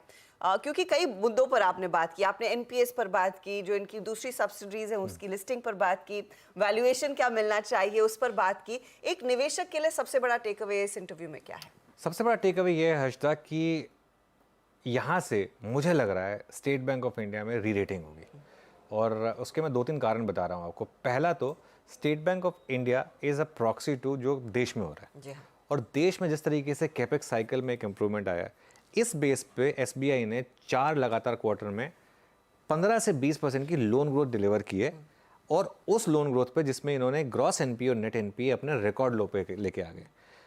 कॉम्बिनेशन देखिए, एक तरफ आपके एनपीएस कम हो रहे हैं, लेकिन वो एनपीएस इसलिए कम नहीं हो रहे हैं क्योंकि आप लोन नहीं दे रहे हैं, वो एनपीएस कम हो रहे हैं डिस्पाइट द फैक्ट कि आप लोन उसी स्पेस से दे रहे हैं जिससे आप देते आए हैं। डिलीजेंस बढ़ गई है लोगों में, चाहे वो सिविल स्कोर को लेकर हो या कुछ, चाहे किसी भी वजह से हो, एक लोन वापस करने की एक डिसिप्लिन आ गई है। कॉर्पोरेट्स में वो जो एनपीएस थे पूरे के पूरे अब सिस्टम से बाहर हो चुके हैं। अब आपको कोई एनपीए ऐसा दिखेगा नहीं कि ऐसा कोई एनपीए दिख रहा है, सब कुछ राइट ऑफ हो चुका है सिस्टम में, और अभी भी वैल्यूएशंस ठीक ठाक हैं यहाँ पर। और जो एक चीज़ एसबीआई ने बहुत अच्छी कही, आजकल क्या हो रहा है, हर कोई बहती गंगा में हाथ धो रहा है। अब आप चाहें तो एसबीआई एएमसी का आईपीओ लेके आ सकते हैं, लेकिन इनको कैपिटल की ज़रूरत नहीं है, तो अभी कोई इरादा नहीं है इसको लेके आने का। ठीक है, तो इसके लिए उन्होंने ये चीज़ जो भी कही, एक प्रैग्मेटिक मैनेजमेंट, और बैंकों का, पीएसयू बैंकों का कल्चर बदला है आज तक। एक समय था पीएसयू बैंकों में आप मतलब आपको पीएसयू बैंक जाने में डर लगता था। अभी आज की डेट में अगर आप, फॉर एग्जांपल मैं बता रहा हूँ आपको, आप योनो ले लें या फिर एसबीआई की डिजिटल ब्रांच ले लें, कोई भी, आप एसबीआई की एक ब्रांच है इनकी, अगर आप कभी गई हो उसमें, या इनकी जो भी बड़ी ब्रांचेस होती है उसमें जाएंगे आपको मतलब कुछ फ़र्क देखेगा नहीं इसमें और बाकी के कुछ प्राइवेट बैंक्स में। तो उस हिसाब से मेरा बड़ा की टेक अवे ये है कि अब फाइनली पीएसयू बैंक्स, एसबीआई ने मार्केट शेयर गेन किया है। मतलब एक हमारी धारणा थी ना कि प्राइवेट बैंक सारा मार्केट शेयर ले लेंगे पीएसयू बैंकों से, पिछले 3 क्वार्टर में एसबीआई ने एक्चुअली मार्केट शेयर गेन किया है, और स्टॉक चला नहीं है एक्चुअली ये। पिछले अगर आप देखें 1 साल में एसबीआई फ्लैट है, और उसका कारण क्या है, मार्केट सिर्फ एक चीज़ पर अटक गया, नेट इंटरेस्ट मार्जिन। मार्केट सिर्फ एक चीज़ पर अटका हुआ है कि नेट इंटरेस्ट मार्जिन इनका 2 क्वार्टर से कम हो रहा है। ठीक है, कम हो रहा है 2 क्वार्टर से, लेकिन वो एक एक्सेप्शन था 2 क्वार्टर पहले का जो एनआईएम था। मेरे ख्याल से यहाँ से एसबीआई में अभी भी बड़ी री रेटिंग होगी। एक काम करिए, आप 2003 से 7 का चार्ट देखिए मार्केट का, और उसमें रख दीजिए आप एसबीआई को। उस समय एसबीआई ने सारे बैंकों का आउट परफॉर्म किया था, क्योंकि हमारी कंट्री की वो जो कैपेक्स साइकिल थी वो उस समय पे जो चल रही थी, आज की डेट में वही हाल है। तो ये अगले 3-4 साल की अगर रैली रहेगी ना, बड़ी रेटिंग आएगी एसबीआई में, ये मेरा की टेक अवे है। तो एसबीआई में बड़ी री रेटिंग की तैयारी, और इनफैक्ट ऐसे ही कुछ हाइलाइट्स आपको उस पूरे इंटरव्यू में सुनने को मिलेंगे, लेकिन उस इंटरव्यू का एक छोटा हिस्सा पहले अब आपकी स्क्रीन पर आता हुआ।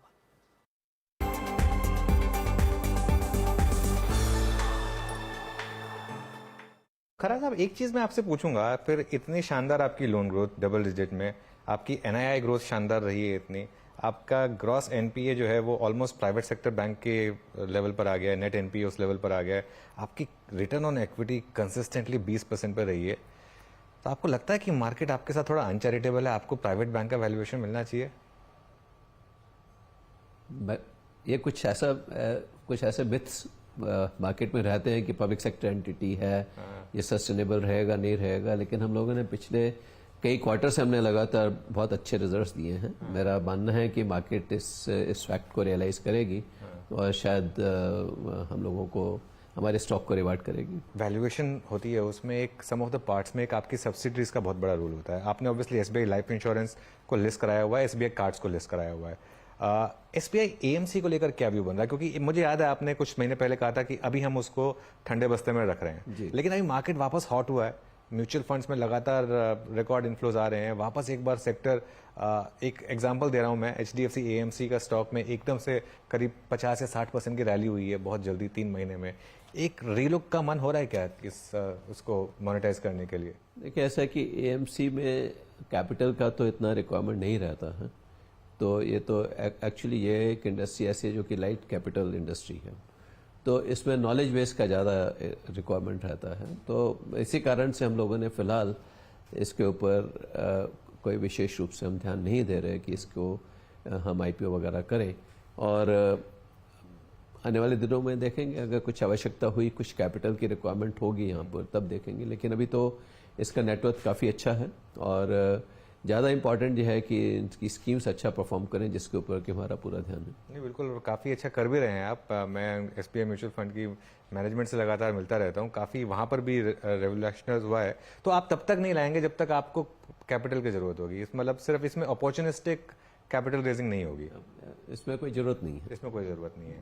और हमने लाइफ और कार्ड को इसलिए आईपीओ इसलिए भी किया था क्योंकि ये जो है इसमें कैपिटल की हमेशा रिक्वायरमेंट रहती है और हम उसको डीकपल करना चाहते थे फ्रॉम द बैंक, तो इसलिए हमने उसको जो है किया था। SBI कैप्स उसमें भी अभी कोई SBI कैप भी जो है उसमें भी it's again A light capital entity, तो उसमें भी ऐसी कोई आवश्यकता नहीं है। ओके, येस बैंक को लेकर अब आपका क्या रहता है? आपने टर्न अराउंड किया एक बैंक का, आपने एक मुश्किल समय में उस बैंक को संभाला, अब येस बैंक को लेकर क्या व्यू है? लॉक इन मेरे ख्याल से आपका शायद अब इसमें खत्म हो रहा है, तो क्या क्या व्यू होगा इस पर? अभी हम लोगों ने इस विषय में बोर्ड लेवल पर डेलिब्रेशन करना है, जब एक बार बोर्ड लेवल पर डेलिब्रेशन करेंगे तो कुछ व्यू बनाएंगे। RBI की तरफ से आपको कोई इसमें डायरेक्टिव है क्या? ऐसा कुछ नहीं है फिलहाल, लेकिन हम लोगों को जैसे हमारा टाइम पीरियड इसमें होगा तो हम लोग इसमें लॉन्ग टर्म इन्वेस्टर तो नहीं थे, लेकिन अब जैसे जैसे इसके ऊपर एक व्यू लिया जाएगा बोर्ड में, फिर हम एक कुछ आप लोगों से सबसे शेयर करेंगे। इसमें लेकिन आप इंडिपेंडेंट डिसीजन ले सकते हैं, इसमें आपको RBI से किसी अप्रूवल की? हाँ जी, अप्रूवल तो चाहिए रहेगा, लेकिन फिलहाल अभी उस स्टेज पर नहीं पहुंचे कि हम RBI के पास जाएं।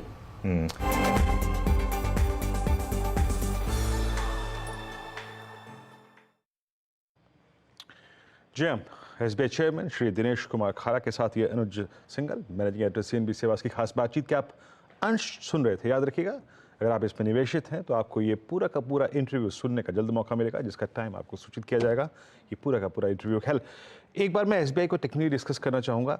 टेक्निकल डिस्कशन इस वक्त रोचक इसलिए भी है क्योंकि बैंक निफ्टी इस वक्त डे हाई पर है। Look at Nifty PSU bank index now at day high, दिन के सर्वोच्च स्तरों पे। BOB, कैनरा बैंक सब स्ट्रॉन्ग, लेकिन बैकफुट पे हल्का सा है, वो है सिर्फ SBI। मानस, आपका SBI पे टेक क्या है? एक चीज़ तो मैं देख पा रहा हूँ चार्ट्स पे कि हायर लेवल्स पे टिका नहीं है, लेकिन उस टिकने की पूरी प्रोसेस में वॉल्यूम्स थोड़े कम हैं। For instance day before yesterday higher level से वॉल्यूम कम है, बेस है 100 और 50 डे में। आपकी अप्रोच क्या है मानस? 580 पे कैसे रीड कर रहे हैं आप स्टेट बैंक ऑफ इंडिया को? हालांकि रिकवर अब डेढ़ से काफी हो चुका है। देखिए, टिका नहीं है तो अगर आप देखेंगे तो गिरा भी नहीं है, क्योंकि 20 वीक मूविंग एवरेज के ऊपर पिछले 2 हफ्ते से स्टॉक टिक रहा है, और जब गिरावट देखने को मिल रही है तो 20 डे मूविंग एवरेज पे स्टॉक सपोर्ट ले रहा है। मेरा समझना है कि यहाँ पर ट्रेंड पॉजिटिव है, केवल एक कंसोलिडेशन है। 2 हफ्ते पहले का जिस तरह के पैटर्न बने थे उसको देख के लग रहा है कि शायद कंसोलिडेशन के बाद हमें ऊपर की तरफ ब्रेकआउट देखने को मिलेगा, और कम से कम 600 रुपए तक के भाव आपको स्टेट बैंक ऑफ इंडिया में देखने को मिल सकते हैं। तो अगर एक ट्रेड लेना होगा तो वो लॉन्ग साइड पे होगा, और बेहतर रहेगा कि आप ऑप्शन के थ्रू ट्रेड लें। स्टेट बैंक ऑफ इंडिया का 580 वाला कॉल ऑप्शन लिया जा सकता है, 10 रुपए पे ट्रेड हो रहा है, वहां पर आप खरीदारी कर सकते हैं। 7 रुपए का स्टॉप लॉस लगाइए। इस ऑप्शन में शायद आपको 20 से 22 रुपए तक के टारगेट 1 से 2 हफ्ते में देखने को मिल सकते हैं। जी, और इस इंटरव्यू के दौरान बातचीत को सुनते सुनते look at SBI intraday basis पे देखिए जरा टिक बाय टिक में। अभी हमने डिस्कशन शुरू किया 581.25 स्पॉट, 500 लगभग 78 का भाव था, अब करीब 581.40 50 पे आके ट्रेड करता हुआ, और बैंक निफ्टी को पुश करने में इस वक्त SBI का एक बहुत स्ट्रॉन्ग योगदान है। प्रशांत सावंत हमारे साथ जुड़ चुके हैं। प्रशांत, इस वक्त बाजार में बैंक निफ्टी की लीडरशिप में ही ये इंट्राडे पुल बैक आ रहा है, और इनफैक्ट बड़ा पुल बैक बैंक निफ्टी में ही है, and thanks to SBI, Canara bank, bank of Baroda. एक इनमें से कोई अगर बैंक पिक करना हो स्विंग के लिए तो आपका क्या व्यू है और आपका कन्विक्शन ट्रेड क्या है? जी वीरू जी, मेरा जो इन तीनों बैंक्स में से अगर पिक करना हो तो मुझे एक बहुत क्लियर एंड क्रिस्प ब्रेकआउट जो नजर आ रहा है वो कैनरा बैंक में होगा। तो यहाँ पे कोई भी डिप इस जोन में 395 400 के आसपास आए तो बिल्कुल बाय करना चाहिए। आपका स्टॉप लॉस क्लियर 388 स्पॉट में होगा, और यहाँ से मुझे लग रहा है अब ये स्टॉक नेक्स्ट लेवल यानी 430 435 के जोन के लिए बहुत कंफर्टेबली तैयार हुआ है। बहुत अच्छा ब्रेकआउट आया, तो ये मेरा पिक होगा। जहां तक आज के पिक की बात है तो मुझे L&T फाइनेंस होल्डिंग्स एक बहुत अच्छा ब्रेकआउट नजर आ रहा है। वॉल्यूम बैक्ड है, थोड़े कम है considering it's a short week, but overall अगर देखें तो 145 ऑलमोस्ट स्पॉट ट्रेड कर रहा है। तो यहाँ पे हम 142 के स्टॉप लॉस से एंटर कर सकते हैं, और करीबन 152 से लेके 153 इस टारगेट के लिए होल्ड कर सकते हैं। ओके, L&T फाइनेंस होल्डिंग्स ये है आपकी पिक इस समय की। शानदार मोमेंटम है इस समय PSUs में, और एक और स्टॉक जहां मोमेंटम है वो है MCX। एक बार MCX लेकर आइए। आज सुबह इसकी बात हुई थी कि फ्यूचर्स और कैश के बीच में जो बड़ा डिफरेंशियल था, बैन में है ये स्टॉक। कई लोगों ने इसको शॉर्ट करने की कोशिश की है, कई लोगों ने सोचा है कि अब बहुत ज़्यादा चल चुका है ये स्टॉक, लेकिन ये स्टॉक बस चलता ही जा रहा है। शरद जी, MCX और BSE दोनों में काफ़ी बड़ी री रेटिंग हुई है। BSE के तो खैर अलग लेवल की री रेटिंग हुई है, लेकिन MCX में भी शानदार री रेटिंग हुई है। लेकिन अब क्या ये स्टॉक थोड़े आउट ऑफ रीच हो रहे हैं, BSE और MCX? बीएससी तो सर्टेनली थोड़ा आउट ऑफ रीच लग रहा है मुझे, बट सीडीएसएल में जो नई डेवलपमेंट्स आई हैं उसका भी थोड़ा बहुत फायदा बीएससी में आएगा, और सीडीएसएल में भी हमने काफी बढ़िया इंप्रूवमेंट देखी है। बट मुझे लगता है कि अब इन लेवल्स पे लगभग जो भी पॉजिटिव्स प्रोबेबली आ जाएंगे इन कंपनीज में, वो लगभग हद से ज्यादा फैक्टर्ड इन है। अगर आप एमसीएक्स देखें तो अगले साल लगभग 72 रुपए के आसपास की अर्निंग आएगी, 2600 पे स्टॉक चल रहा है। पीक मल्टीपल भी आप पकड़ लीजिए तो बहुत ज्यादा ऑप्टिमिस्टिक रहा बाजार, तो 40 टाइम, तो भी मुझे लगता है कि 40 टाइम पे भी आप लगभग 2800, तो वहां तक लगभग स्टॉक आ ही गया है, तो वहां से बहुत ज्यादा अपसाइड मुझे दिखाई नहीं देती। और बीएससी तो थोड़ा सा नॉर्मल लग रहा है मुझे जिस वैल्यूएशन पे ट्रेड कर रहा है, बट अभी बाजार चल रहा है, बट वैल्यूएशन डिस्कम्फर्ट दोनों में मेरे हिसाब से पूरा है। एमसीएक्स में तो फिर भी आप थोड़ा बहुत और अपसाइड देख सकते हैं, मे बी 150 रुपए का, बट वो भी 2 साल फॉरवर्ड लगभग फुल्ली डिस्काउंट कर रहा है। तो मुझे नहीं लगता कि एक मार्जिन ऑफ सेफ्टी सीख करने वाले इन्वेस्टर को इन दोनों स्टॉक्स में इन लेवल्स पे ध्यान देना चाहिए। ओके, बीएससी पे एमसीएक्स पे आपने व्यू सुना अभी। मीनवाइल बैंक्स का मोमेंटम कुछ इस प्रकार है, अभी डिस्कशन करेंगे अनुज और मैं इस पे आके, बट मीनवाइल आप जरा एक बार फेडरल बैंक लेके आइए। फेडरल बैंक अब टिक बाय टिक चार्ट्स पे डे हाई पर है, प्लस अपने करियर के हाई पे, at all time high federal bank. Panel में मौजूद मानस इसको बहुत बेहतरीन तरीके से ट्रैक करते हैं। डायरेक्टर साहब स्क्रीन पे एक बार स्पॉट फ्यूचर्स और प्लस ओआई इंट्राडे एडिशन लेके आइएगा। मानस, ये एक टिपिकल वी शेप रिकवरी रही। आई मीन अगर मैं इसको देखूं 26 अक्टूबर से लेकर अब तक इसने स्विंग हाई था 152.40 का, वो भी काट दिया। अब प्रोजेक्शन हायर लेवल्स पे क्या बन रहे हैं? देखिए, पिछले हफ्ते भी मैंने इसको रिकमेंड किया था और मेरा समझना था कि जो पिछले हाई 152 के हैं स्टॉक्स को टेस्ट करेगा। अब क्योंककि ये एक फ्रेश ब्रेकआउट है, 152 के ऊपर स्टॉक निकला है, वहां पर काफी बेहतर वॉल्यूम देखने को मिले हैं, तो आपको कम से कम 161 रुपए के टारगेट सेट करने हैं। करंट लेवल से भी 7-8 रुपए का अपमूव आपको देखने को मिल सकता है, तो बिल्कुल खरीदारी करने की राय रहेगी। अगर आप खरीदारी कर रहे हैं तो करंट लेवल्स पे करिए। स्टॉप लॉस आपके 150 रुपए के नीचे रहेंगे और पोजिशन टारगेट 161 के रहेंगे। और दूसरा ऑप्शन ये है कि आप 155 वाला कॉल ऑप्शन भी ले सकते हैं फेडरल बैंक का। मेरे ख्याल से वो 2 रुपए 65 पैसे पे ट्रेड हो रहा है, वहां पर खरीदारी करिए। 1.5 रुपए का स्टॉप लॉस लगाइए और इस ऑप्शन में आप 6 से 7 रुपए के टारगेट सेट कर सकते हैं। तो फेडरल बैंक का 155 का कॉल ऑप्शन भी लिया जा सकता है। ओके, तो फेडरल बैंक में एक अपॉर्चुनिटी। वैसे मेरी भी नज़र एक ही बैंक, एक और बैंक पर गई, AU small finance bank. Shilpa, हो सके तो देखिएगा स्टॉक। वैसे आज आपको 3% ऊपर दिखाई देगा। दरअसल मॉर्गन स्टैनली ने एक रिपोर्ट निकाली है जो बेसिकली कह रही है कि स्टॉक में पूरी क्षमता है कि मौजूदा भाव से करीब 37% तक का अपसाइड ये स्टॉक दिखा सकता है, प्रोवाइडेड ये जो मर्जर हो रहा है कंपनी के स्मॉल फाइनेंस बैंक और जो फिनकेयर एसएफबी के साथ वो अच्छे से हो और उसका पूरा फायदा बैंक उठा पाए। चार्टिकली आपकी एनालिसिस क्या कहती है शिल्पा? जी हर्षदा जी, कल मुहूर्त ट्रेडिंग में मैंने एयू बैंक 710 का कॉल ऑप्शन 13 रुपए में दिया था, फॉर टारगेट ऑफ 20 वो आज हो गया है। तो लेकिन यहाँ पे भी अगर मैं देखूं तो मुझे एयू बैंक बहुत पसंद है। 770 के लिए मैं यहाँ पे इसको टारगेट कर सकती हूँ। तो यहाँ पे अगर किसी को पार्टिसिपेट करना है ऑन डिक्लाइंस तो 700 बाय कर सकते हैं, या फिर मुझे लगता है ऑप्शंस के थ्रू भी आप ये मोमेंटम अभी भी प्ले कर सकते हैं। 730 का अभी जो कॉल ऑप्शन है रफली 15-15.5 रुपए के बीच में ट्रेड कर रहा है, आप इसमें पार्टिसिपेट कीजिए। स्टॉप लॉस आप 7 रुपए का रखिए और ये टारगेट आपको टूवर्ड्स 30-34 भी दिखाएगा। एक्चुअली सारी बैंकों में एकदम से मोमेंटम आया। आईडीएफसी फर्स्ट बैंक देखिए, वो भी इस समय डे हाई पर आया। Amit ji, IDFC first bank एक बड़ी रैली के बाद कंसोलिडेशन फेज, करेक्शन फेज, अब क्या फ्रेश रैली की शुरुआत हो रही है यहाँ पर? जी, काफी इसका बेहतरीन स्ट्रक्चर था, बट रिसेंटली हम एक स्टॉक में एक करेक्टिव मूव, एक प्रॉफिट बुकिंग पैटर्न देख रहे थे जिसने 82-83 के लेवल्स पे जाके रेस्ट किया। रिसेंटली अगर हम इसका ओपन इंटरेस्ट डेटा भी देखें तो यहाँ पे बड़ा subtle slow and steady buildup हो रहा था 83-84 रुपीज में, जो कि अब यहाँ पे शो हो रहा है। एक इसका 50 डे मूविंग एवरेज का रेजिस्टेंस है 87, बट जिस हिसाब से मोमेंटम है मुझे लगता है that will be taken out. तो पोजीशन बनाई जा सकती है with stop loss of 84 and targets of 90 and 92 rupees. IDFC first bank, और आप यकीन मानिए अभी इस वक्त निफ्टी आईटी डे लो पर है। लगभग निफ्टी पे अभी भी वो प्रेशर बना हुआ है, उस सिंकिंग जोन से बाहर निकल के नहीं आया, बट उसके अगेंस्ट इस कार्यक्रम में ही निफ्टी बैंक ने 100 अंकों का सफर तय कर लिया। अनुज, यहाँ से आप ऑलमोस्ट देखिए हम 44,000 पे खड़े हुए हैं।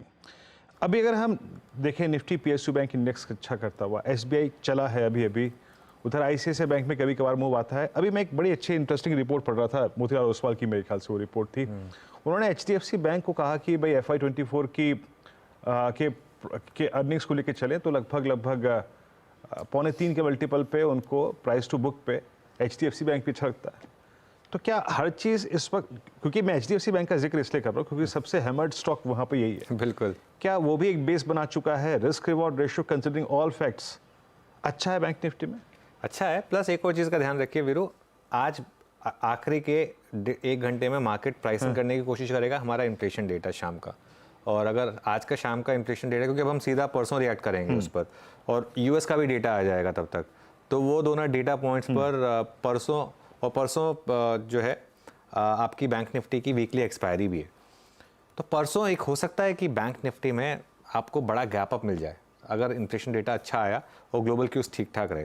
जैसा मैं शो के शुरू में भी कह रहा था कि बैंक निफ्टी पर अब कॉन्फिडेंस ज़्यादा है, क्योंकि निफ्टी पर अब कॉन्फिडेंस ज़्यादा इसलिए नहीं आ रहा है क्योंकि निफ्टी आईडी जैसा आपने बोला वो थोड़ा परेशान कर रहा है। मार्केट में क्या होता है, पिछले हफ्ते तक हमारा लगातार व्यू था कि निफ्टी पर ज़्यादा कॉन्फिडेंस है, अब एकदम से बैंक निफ्टी पे वो कॉन्फिडेंस ज़्यादा आ गया क्योंकि वो प्राइस पैटर्न बदल गया उसका।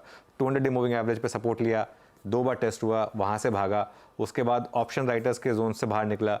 तो ये एक मुझे लग रहा है कि थोड़ा सा बैंक निफ्टी जो है अब कोशिश कर रहा है इस डेटा को प्राइसिंग करने की, और यहाँ पर अगर 44,200 44,300 निकलना शुरू होगा तो मुझे लग रहा है वीरू बड़ी शॉर्ट कवरिंग होगी। लेकिन आप देख ही सकते हैं एक एक करके हम जब शॉर्ट करते हैं स्टॉक्स एट डेज हाई, उसमें कितने बैंकिंग नाम आ रहे हैं। SBI से शुरुआत हुई, उसके बाद फेडरल आया, AU आया, IDFC फर्स्ट बैंक आया, PNB आया, एक एक करके सारे बैंक्स डे हाई हिट कर रहे हैं वीरू। बिल्कुल। और इस वक्त थोड़ी टर्बुलेंस इसलिए है निफ्टी बैंक में बस क्योंकि 3 चीज़ें हैं। HDFC 44,000 का कॉल राइटर प्लस 50 और 100 तीनों एक ही नंबर पे आके मिलते हैं। 44,000 44,000 44,000। इस बीच एक बार इंडियन बैंक भी लेके आइए। सिर्फ याद रखिएगा स्क्रीन पे इस वक्त बैंक्स और बैंक्स मूव है। एक बार शिल्पा जी इंडियन बैंक को देखेंगे आपकी स्क्रीन पर, डे हाई की ट्रैजेक्टरी में आके ये भी ट्रेड करता है 449। वॉल्यूम्स अच्छे हैं, मेरे ख्याल से वॉल्यूम्स इसके 3 अक्टूबर के बाद सबसे स्ट्रॉन्गेस्ट वॉल्यूम डे है। आपका व्यू इस ब्रेकआउट पे, इस चैनल ब्रेकआउट पे? जी बिल्कुल, यहाँ पे अगर इंडियन बैंक की हम लोग बात करेंगे तो ये 440 के अभी फ्रेश स्टॉप लॉस आप यहाँ पे वापस लॉन्ग जा सकते हैं फॉर टारगेट्स ऑफ 475। इसको हमारे टेक्निकल डेस्क में भी रिकमेंडेशन दिया गया है फॉर सेम लेवल्स। ओके चलिए काम करते हैं फिर, 4 का चौका की शुरुआत कर लेते हैं। और शिल्पा जी सबसे पहले आपके पास ही आ रहे हैं सस्ता ऑप्शन ट्रेड के लिए। जी यहाँ पे सस्ता ऑप्शन के लिए मुझे थोड़ा भी हटके फ्रॉम बैंकिंग मैं फार्मा में देख रही हूँ, थोड़ा डिफेंसिव भी रहेगा और मुझे लगता है यहाँ पे एक अच्छा खासा मोमेंटम ग्रैन्यूल्स में है। ग्रैन्यूल्स 370 के ऊपर एक डिसाइसिव सस्टेनेंस आपको बहुत स्ट्रॉन्ग मोमेंटम जनरेट करते हुए दिखेगा टुवर्ड्स 400। तो ये थोड़ा प्रीएम्प्ट करके मैं 380 का जो कॉल ऑप्शन है ग्रैन्यूल्स का, जो रफली 5 रुपए 5.5 रुपए के बीच में भी ट्रेड कर रहा है, इसमें पार्टिसिपेट कीजिए। स्टॉप लॉस आप 2.5 रुपए का रखिए and targets of 8, 11 and 13। Okay तो 380 का कॉल लेकर चले। यहाँ पर तेजी की पोजीशन अब 5 पर है, लेकिन आगे अच्छे खासे रिटर्न्स बनने के पूरे आसार बन रहे हैं। FNO सुपरस्टार प्रशांत, आप क्या जोड़ेंगे? मुझे RBL बैंक बहुत पसंद आ रहा है और करीबन 245 247 इस जोन में स्पॉट ट्रेड कर रहा है। मेरा स्टॉप लॉस होगा 240 240, जो टारगेट में देख रहा हूँ होगा 265 265 का। ओके RBL बैंक 247.30 पे ट्रेड करता है मिड कैप बैंकिंग स्पेस में। इसमें सुबह से ही ओपन इंटरेस्ट हो रहा है, बाकी रेस्ट ऑफ बैंकिंग में अब हुआ, इस पर सुबह से ही हो रहा है। मानस जायसवाल जी से पिक करते हैं चार्ट के चमत्कार। मानस आपका ट्रेड क्या रहेगा? देखिए टाटा पावर पे खरीदारी करनी है Virendra ji. High tops higher button बन रहे हैं, इंपॉर्टेंट मूविंग एवरेजेस के ऊपर स्टॉक पहले से ट्रेड हो रहा था। आज हमें एक प्राइस ब्रेकआउट वॉल्यूम्स के साथ देखने को मिला है, तो जो नेक्स्ट टारगेट होंगे वो 265 के होंगे। 265 रुपए के टारगेट के लिए टाटा पावर में खरीदारी करने की राय रहेगी और 254 का आपको स्टॉप लॉस लगाना है। ये दोनों मैंने कैश लेवल्स बताए हैं। अगर ऑप्शन में ट्रेड लेना हो तो 260 वाला कॉल ऑप्शन 4 रुपए 60 पैसे पे ट्रेड हो रहा है, वहां पर आप खरीदारी कर सकते हैं। 2 रुपए 90 पैसे का स्टॉप लॉस लगा के खरीदारी करिए और 8 रुपए के टारगेट इस ऑप्शन में भी सेट करिए। ओके चलिए अब शरद जी के पास चलते हैं मिड कैप फंडा के लिए। शरद जी बताइए आपके पिक। हाँ जी, हमारा मिड कैप फंडा है गुजरात इंडस्ट्रीज पावर कंपनी। हमें लगता है ये कंपनी अभी सिर्फ 1200 मेगावाट के आसपास के ऑपरेशनल प्रोजेक्ट्स पे काम कर रही है। जिसमें से कुछ प्रोडक्ट्स वडोदरा वाले जो है वो गैस बेस्ड थे और गैस की प्राइसिंग और अवेलेबिलिटी को लेके वहाँ पे थोड़ी अनस्टेबिलिटी थी जो अब नॉर्मलाइज हो जाना चाहिए। 1200 मेगावाट की ऑपरेशनल कैपेसिटी के सामने कंपनी लगभग अगले दिसंबर तक 1200 मेगावाट की additional capacity renewable power solar power में चालू करने की बात कर रही है। उसका फायदा नंबर्स में काफी बड़े तौर पे हमें लगता है आने वाले समय में दिखना चाहिए। डेट की पोजीशनिंग भी लगभग स्टेबल है, 600 करोड़ के आसपास की बोरोइंग है सितंबर तिमाही तक, और लगभग 600 साढ़े 600 करोड़ के कैश एंड कैश इक्विवेलेंट्स भी हैं बुक में। तो ज्यादातर ये नए प्रोजेक्ट के लिए जो भी इक्विटी रिक्वायरमेंट है वो कंपनी काफी आसानी से अवेल कर देगी। और इतने बड़े कैपेक्स के बाद हमें लगता है कि अर्निंग्स में भी काफी बड़ा उछाल आना चाहिए। अभी लगभग 12 रुपए के आसपास की टीटीएम अर्निंग्स है। तो हमें लगता है जैसे जैसे ये 1200 मेगावाट का एडिशनल प्रोजेक्ट आता है जिसमें आईआरआर भी प्रोबेबली एग्जिस्टिंग प्रोजेक्ट से बेटर होनी चाहिए, और नए जो पुराने प्रोजेक्ट्स हैं जो गैस पे ऑपरेट कर रहे थे वो भी नॉर्मलाइज हो जाते हैं, तो उसका भी फायदा नंबर्स में दिखना चाहिए। तो over a period of time 1-1.5 साल में आप ये उम्मीद कर सकते हैं कि अर्निंग्स लगभग यहाँ से डबल होकर 24 रुपए के आसपास हो जाएगी, और 10 का मल्टीपल कंपनी को आसानी से मिल जाना चाहिए। ज्यादातर प्रोडक्ट्स में कंपनी के ज्यादातर कैपेसिटीज में कंपनी के पास लॉन्ग टर्म पीपीएस हैं। रॉ मटेरियल अवेलेबिलिटी का कोई इशू है नहीं। लिग्नाइट माइंस इनके पास ऑलरेडी एलोकेटेड हैं जो लगभग 25-30 साल के लिए हैं इनके पास। तो काफी सिक्योर्ड बिजनेस लगता है, कोई ऐसा रिस्क मुझे लग नहीं रहा, बोरोइंग साइड पे भी नहीं और कैश फ्लो की साइड पे भी नहीं। तो अर्निंग्स में भी काफी डिसेंट ग्रोथ आनी चाहिए। 600 मेगावाट करीब अगले साल नवंबर में और बाकी 600 मेगावाट दिसंबर में। तो मुझे लगता है कि अर्निंग्स लगभग यहाँ से डबल होनी चाहिए। 24 रुपए के आसपास की अर्निंग आपको 1.5 से 2 साल में दिखनी चाहिए, और 24 रुपए पे 10 का मल्टीपल आसानी से मिल जाना चाहिए। तो 240 रुपए के लक्ष्य के हिसाब से गुजरात इंडस्ट्रीज पावर कंपनी।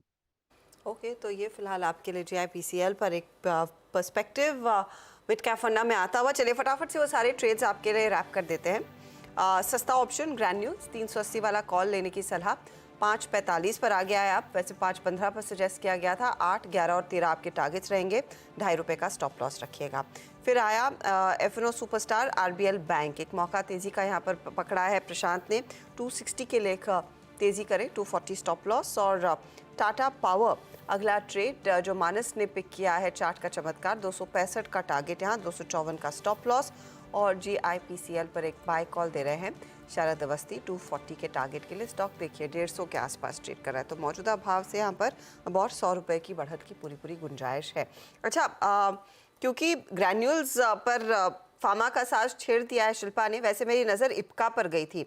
अगर हो सके तो प्रशांत इसका चार्ट पढ़िए और बताइए अब यहाँ से क्या नई खरीदारी आएगी, क्योंकि पिछले हफ्ते स्टॉक में दूसरे फार्मा कंपनियों के साथ तेजी दिखी थी। 1055 के लेवल्स हैं और ओपन इंटरेस्ट एडिशन आज करीब 4-4.25% बढ़ चुका है। जी हर्षा जी, यहाँ पे एक चीज पे सिर्फ ध्यान रखना होगा कि हम एक बहुत अहम रेजिस्टेंस के करीब है, जो रेजिस्टेंस ऑलमोस्ट पिछले 2 महीनों से एक्ट कर रहा है। ऑलमोस्ट आप अगर देखें तो पिछले हफ्ते भर से एक्ट कर रहा है। तो यहाँ पे अगर कोई खरीदारी करना चाहे, आपको स्ट्रिक्ट स्टॉप लॉस फॉलो करना होगा। वो होगा 1030 का 1030, और ये ब्रेकआउट अगर सस्टेन कर जाए तो शायद आपको 1100 तक के लेवल दिख जाएंगे। बट मैं एक चीज डेफिनेटली कहूंगा, इस लेवल पे बाय करना हाई रिस्क कैटेगरी में जाएगा। तो ये सिर्फ जो रिस्की ट्रेडर्स लेते हैं उनके लिए होगा, और जो कंजर्वेटिव ट्रेडर्स है उनके लिए मेरी सलाह होगी कि इस बार ट्रेल करें। आपका ट्रेलिंग स्टॉप लॉस करीबन 1020-25 के आसपास रखिए। कोई रिवर्सल आए तो आपका प्रॉफिट बुक हो जाएगा। फिलहाल आपके लिए राय इप्का लैब्स पर आती हुई, थोड़ा सा संभल कर ट्रेड लेना है, लेकिन ट्रेड इंटरेस्टिंग है नो डाउट। एक स्टॉक जो थोड़ा सा निराश कर रहा है वो है बायोकॉन और साथ ही ग्लेनमार्क फार्मा। इन दोनों के नंबर्स आपने देखे होंगे शरद, आपकी क्या राय बन रही है, खासतौर से बायोकॉन जिसने ज्यादा कुछ रिटर्न्स के नाम पर दिया नहीं है काफी समय से? टेम्पोररीली मुझे लगता है कि थोड़ा प्रॉब्लम आया है। इस क्वार्टर के नंबर्स में भी बहुत ज्यादा कुछ ऐसा देखने को नहीं मिला है। पर मेरा ये मानना है कि जो बायोलॉजिक्स का इनका और बायोसिमिलर्स का पूरा पोर्टफोलियो है उसमें आने वाले समय में काफी बढ़िया इंप्रूवमेंट देखनी चाहिए। वाइट्रिस वाली डील से जैसे जैसे इंप्रूवमेंट्स आने लगते हैं, मुझे लगता है फॉरवर्ड नंबर्स में काफी बढ़िया इंप्रूवमेंट हमें देखने को मिलेगा। और ये वैल्यूएशन पे लगभग 227 रुपए में बहुत ज्यादा मुझे नहीं लगता कि थोड़ा भी रिस्क बचता है स्टॉक में। हिस्टोरिकल नंबर्स पे हो सकता है आपको थोड़ी सी वैल्यूएशन एक्सपेंसिव लगे, बट हमारा ये मानना है कि फॉरवर्ड नंबर्स जैसे एक्सपेक्टेशन है FY25 में 12 रुपए, FY26 में 15-16 रुपए, और उस पे मुझे लगता है कि आसानी से कंपनी को 25-30 का मल्टीपल मिल जाएगा। और ये स्पेस थोड़ी सी ऐसी है बायोलॉजिक्स बायोसिमिलर्स में जहाँ थोड़ा स्लो रहता है इम्प्रूवमेंट, और जो आपका कॉस्ट कमिटमेंट है वो भी थोड़ा ज़्यादा रहता है। पर जैसा मैं जो डेवलपमेंट इंटरनेशनल मार्केट्स में देख रहा हूँ, मुझे लगता है ये एक ऐसी स्पेस है जहाँ नॉर्मल जो भी इम्यूनिटी रेजिस्टेंट ड्रग्स जो होते हैं या जो बीमारियां होती हैं जो इम्यूनिटी रेजिस्ट करती हैं बॉडी की, वहाँ पे ये काफ़ी बढ़िया काम करेंगे आने वाले समय में। और मुझे लगता है बायोकॉन की जो पोर्टफोलियो ऑफ ड्रग्स है वहाँ काफ़ी बढ़िया इंप्रूवमेंट आने वाले समय में मिलना चाहिए। तो FY25 के नंबर्स पे मुझे लगता है 350 350 रुपए के लक्ष्य के हिसाब से बाई करके चलना चाहिए। ये टेम्पोररी डिप है, इसके आगे इम्प्रूवमेंट आपको देखने मिलनी चाहिए। ओके, तो टेम्पररी डिप है, यहाँ से अब रिवर्सल देखने को मिलेगा। बायोसिमिलर साइड पर स्पेशली जो कंपनी काम कर रही है उसका फल आगे मिलेगा ज़रूर। अच्छा चलिए, स्पीच मार्केट का हाल आपकी स्क्रीन पर रखते हैं। वैसे तो है शांत, 75 अंकों की गिरावट यहाँ पर 19,450 के आसपास ही निफ्टी ट्रेड करता हुआ। निफ्टी बैंक 54 पॉइंट नीचे, मिड कैप्स में अब 12 अंकों की बढ़त देखने को मिली है। लेकिन ध्यान रहे, हम नए संवत की शुरुआत कर चुके हैं। 2080 का संवत आज से शुरू हुआ, कल से शुरू हुआ राधा, और कल दिवाली के मौके पर CNBC आवाज़ पर जमावड़ा था देश के सबसे बड़े निवेशकों का, सबसे बड़े जानकारों का। तो उन्होंने फंडामेंटल और टेक्निकल आधार पर किस तरह के ट्रेड्स खास तौर से शॉर्टलिस्ट किए, जिसमें मौके आगे भरपूर मिलेंगे रिटर्न्स कमाने के, देख लेते हैं। मैं एक कंपनी को ट्रैक करता हूं जो लॉक्स बनाती है, क्योंकि और विजन सिस्टम बनाती है। विजन काफी खराब हो गया था NCR का पोल्यूशन से। संधार टेक्नोलॉजी है। तो वो हम ले रहे हैं। 2,500 करोड़ के आसपास का मार्केट कैप है। पहले सिर्फ single product single supplier company थी, खाली हीरो को लॉक और विजन सप्लाई करती थी। अब मल्टी प्रोडक्ट हो गई है। 2 व्हीलर का मिक्स करीबन 55% ही है, और 4 व्हीलर्स कमर्शियल व्हीकल्स का मिक्स बढ़ गया है। और लॉक्स और विजन के अलावा casting, cabins, die aluminium casting, metal sheets वगैरह बनाती हैं, जो थोड़ी सी पावर ट्रेन एग्नोस्टिक है। उसके अलावा इस क्वार्टर में पहले 6 महीने में ऑलरेडी 50 करोड़ का फ्री कैश फ्लो आ गया है, जो कि पिछले साल के कैश फ्लो के बराबर है। तो थोड़ा अगर अपना लॉन्ग टर्म डेट रिड्यूस करेंगे और थोड़ा मार्जिन एक्सपैंड करेंगे तो मुझे लगता है काफी री रेटिंग हो सकता है, करीबन 18 टाइम्स मल्टीपल पे। कुछ एग्रीकेमिकल स्पेस में भी मुझे लगता है कि रिवाइवल आएगा। रूरल इकोनॉमी पे गवर्नमेंट का बहुत फोकस है। तो एक कंपनी है कोरोमंडल, कुछ टाइम से नहीं चला है, और थोड़ा सा क्योंकि पिछले क्वार्टर का नतीजा सॉफ्ट था, फर्टिलाइजर सब्सिडीज कम हुई हैं, पर अच्छी कंपनी है। एग्रीकल्चर ड्रोन पे काम कर रहा है, नैनो डैप पे काम कर रहा है। डैप डायमोनियम फॉस्फेट होता है, उसके नैनो पार्टिकल्स पे काम कर रहा है। उसका काकीनाडा का प्लांट आने वाला है 14 के मल्टीपल पे, और काफी लीडिंग कंपनी है मार्केट शेयर जो उनका आप देखेंगे। फर्टिलाइजर सेगमेंट 17% के आसपास मार्केट शेयर है, और सुपर फॉस्फेट सल्फेट में भी 13% के आसपास का मार्केट शेयर है। और मुरुगप्पा ग्रुप है, 27% ROE है। अच्छी कंपनी है और अच्छे वैल्यूएशन पे, जैसा मैंने बोला 14-15 के मल्टीपल पे अवेलेबल है। और उसके अलावा सीमेंट सेक्टर मुझे ऐसे लगता है कि काफी ड्यू है री रेटिंग को लेके। हमें एक छोटी कंपनी पसंद है, सागर सीमेंट, $50 पर टन के वैल्यूएशन पे अवेलेबल है, लगभग 2,200 करोड़ का मार्केट कैप है। लोएस्ट कॉस्ट प्रोड्यूसर है साउथ में। आंध्रा सीमेंट एक्वायर करने के बाद लगभग 11 मिलियन टन की कैपेसिटी है, और अब जाके 54-55% कैपेसिटी यूटिलाइजेशन पे है। और पीछे हमने देखा अंबुजा ने जब सांगी सीमेंट लिया तो $100 के आसपास लिया, तो ये 50% बिलो रिप्लेसमेंट कॉस्ट पे है। तो यहाँ पे काफी वैल्यूएशन कंपेयर। और मुझे लगता है सीमेंट में इन जनरल 10-12% का वॉल्यूम ग्रोथ आया है बहुत टाइम बाद, तो आपको ठीक ठाक री रेटिंग देखने को मिलेगा, जैसा आपको पॉलीकैब में और बाकी होम इंप्रूवमेंट थीम्स में देखने को मिला है। एक लार्ज कैप एक मिड कैप में दे देता हूँ। I think Ultratech from the large cap could be a very good name to be looking into, and I'm going to stick my neck out अनुज। मुझे लगता है कि यूनाइटेड ब्रूरीज 1 साल में डबल हो जाएगा। तो आप अच्छे बिजनेसेस को तभी खरीदते हैं जब वो एक करेक्शन में चले जाते हैं, उनका समय थोड़ा दिक्कत वाला होता है। तो I think if you look at names like SRF, Naveen fluorine, Camlin fine sciences, fine Organics, आप उठा के देख लीजिए। आई थिंक इंडिया में 15-20 ऐसे कंपनीज़ हैं जहाँ पे इंस्टीट्यूशनल होल्डिंग बहुत अच्छी है। ये तो मैंने आपको सिर्फ 4 नाम दिए क्योंकि मेरे जहन में आ रहा है कि हम इनको बहुत अग्रेसिवली पुश कर रहे हैं। But this could be my one Contra call के, जैसे बोलते हैं ना कि एक स्टेप ब्रदरली ट्रीटमेंट मार्केट ने दे दिया है। I think this could land up being a good Contra call for next year. ये कहीं ना कहीं टर्न होगा अनुज, और उस वक्त अगर जब टर्न होगा और आपके पास नहीं है ना, इसमें आपको अल्फा और बीटा बहुत गहरे मिल सकते हैं। तो I think it could be one sector which has been neglected which could do well इस संवत से लेके अगले संवत तक। लार्ज कैप में मेरा फेवरेट बहुत दिनों से रहा है लार्सन। अभी भी मुझे लगता है लार्सन में जरूर खरीदारी करनी चाहिए।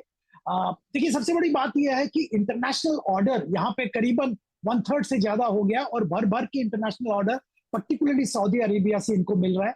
और एक चीज हमको ध्यान में रखना पड़ेगा, लार्सन के मार्जिन प्रोफाइल से सब खुश नहीं है, पर अभी लेगेसी ऑर्डर्स खत्म हो रहे हैं और नए ऑर्डर्स अच्छे मार्जिन वाले ऑर्डर्स हैं। So as we go along quarter on quarter margin continuously improve होता रहेगा। तो ये सारे जो पॉजिटिव्स है, और ऑर्डर बुक की तो बात ही नहीं करूंगा, बहुत लंबा ऑर्डर बुक है और आज के दिन में दिग्गज कंपनी है, सारे कंस्ट्रक्शन के अच्छे कंस्ट्रक्शन ऑर्डर्स इन्हीं को मिल रहे हैं। बैलेंस शीट इन्होंने क्लीन किया है, नॉन रिलेटेड डाइवर्सिफिकेशन से निकल रहे हैं, वर्किंग कैपिटल मैनेजमेंट बहुत अच्छा हो गया है।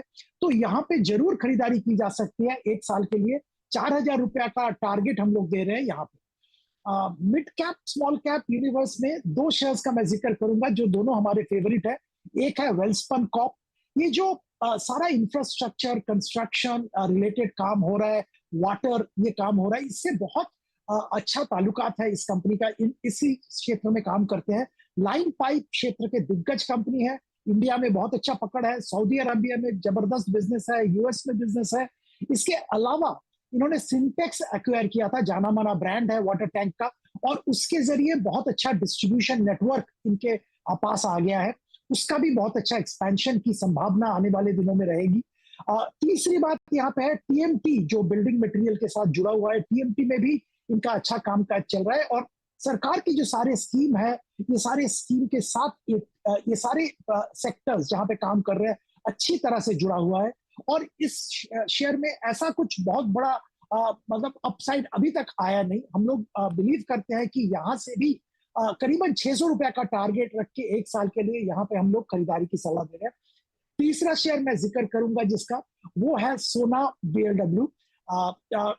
ऑटो क्षेत्र में बहुत बड़ा ट्रांजिशन, शायद हम लोगों ने हमारे लाइफ स्पैन में ऐसा बड़ा ट्रांजिशन तो कभी आया नहीं, और कितने जनरेशन बाद आएगा ये भी मालूम नहीं है। जो आईसी से ईवी में ट्रांजिशन हो रहा है, इसमें कौन सा ऑटोमोबाइल कंपनी विनर बनेगा इवेंचुअली, ये बताना तो बहुत मुश्किल है, क्योंकि इट्स ए रेस जो हो रहा है अभी।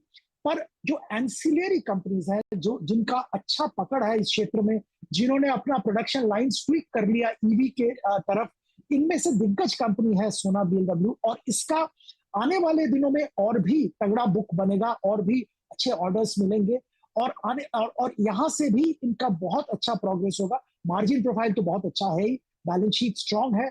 700 रुपए का टारगेट रख के यहाँ पे खरीदारी की सलाह दे। ये जो स्मॉल कैप और मिड कैप के अंदर जो बिल्कुल मजा सा आ गया सबको 6 महीने में, और हमने लार्ज कैप्स को भूल गए।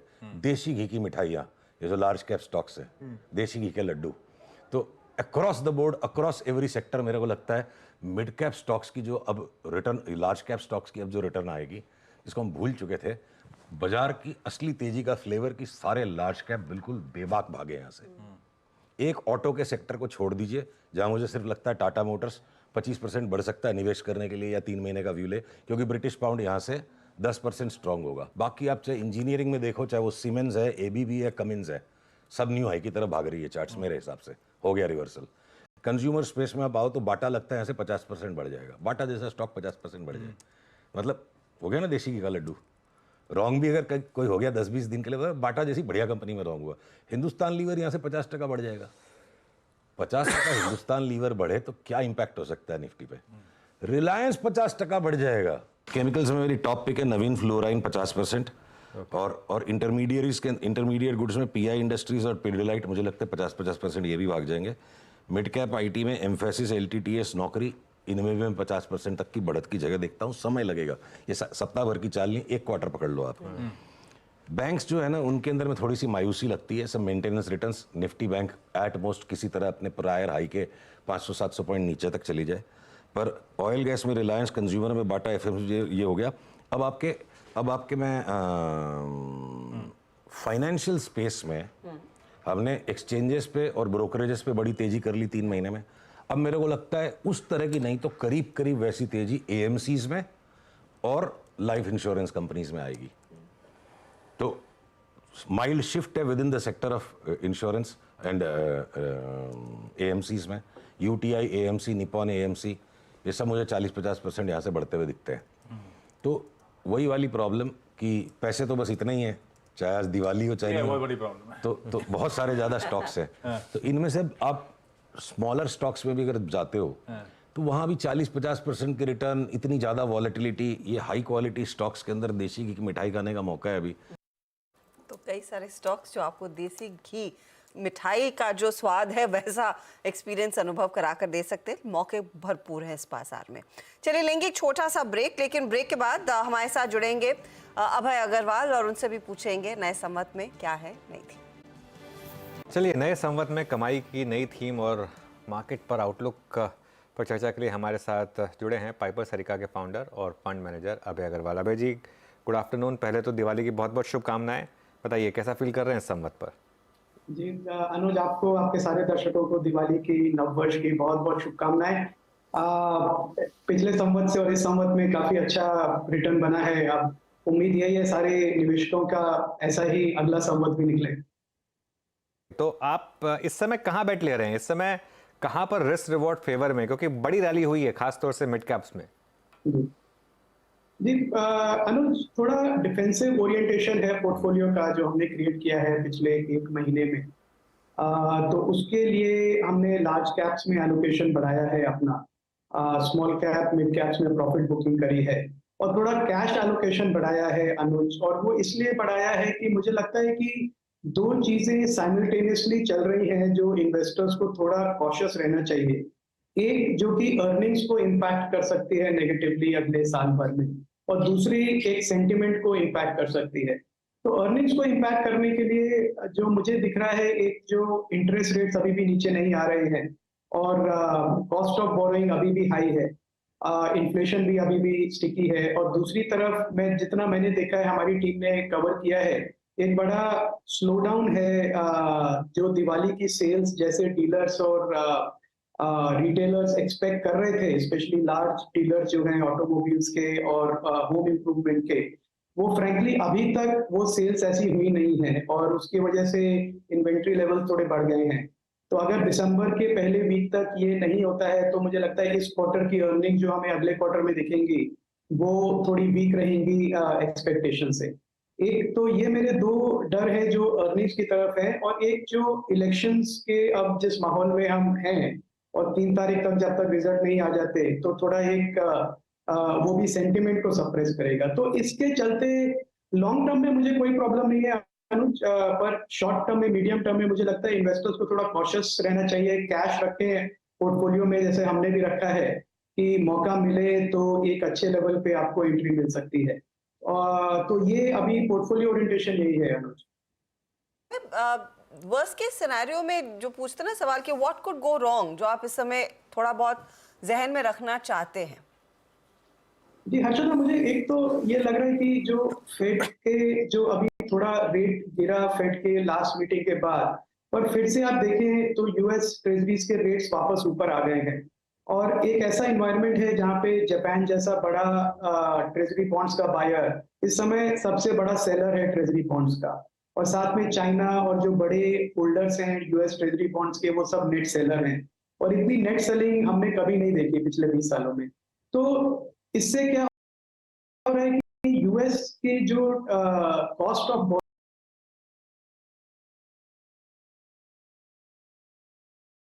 बहुत ज्यादा है, ऑल टाइम हाई पे है, लिटरली $30 बिलियन हर रोज वो बोरो कर रहे हैं यूएस पे। सो ऐसे इन्वायरमेंट में अब इन्फ्लेशन की जगह प्रॉब्लम ये हो रही है कि एक ओवर लेवरेज, सरकारें भी ओवर लेवरेज हैं, जो ब्याज की दरें हैं वो कम नहीं होती लग रही हैं, और ये कम नहीं होंगी तो ये डेफिनेटली अर्निंग्स पे प्रेशर डालेंगी। अच्छी क्वालिटी की कंपनी सर्वाइव कर लेंगे, पर जो छोटी कंपनीज है उन पे प्रेशर आएगा कैपेक्स करने के लिए, और इन्वेस्टर्स की भी कॉस्ट ऑफ कैपिटल बढ़ जाएगी। तो ये मेरा सबसे बड़ा डर है। और दूसरा मेरे को उसका इम्पैक्ट दिख रहा है थोड़ा कंजम्पशन पे भी, यूएस में डेफिनेटली दिख रहा है और इंडिया में भी थोड़ा इम्पैक्ट दिख रहा है। मुझे मालूम नहीं कि इंडिया का इम्पैक्ट है ये लास्टिंग इम्पैक्ट है कि एक ट्रांजिटरी इम्पैक्ट है, वो हमें दिसंबर के एंड तक ही पता चलेगा।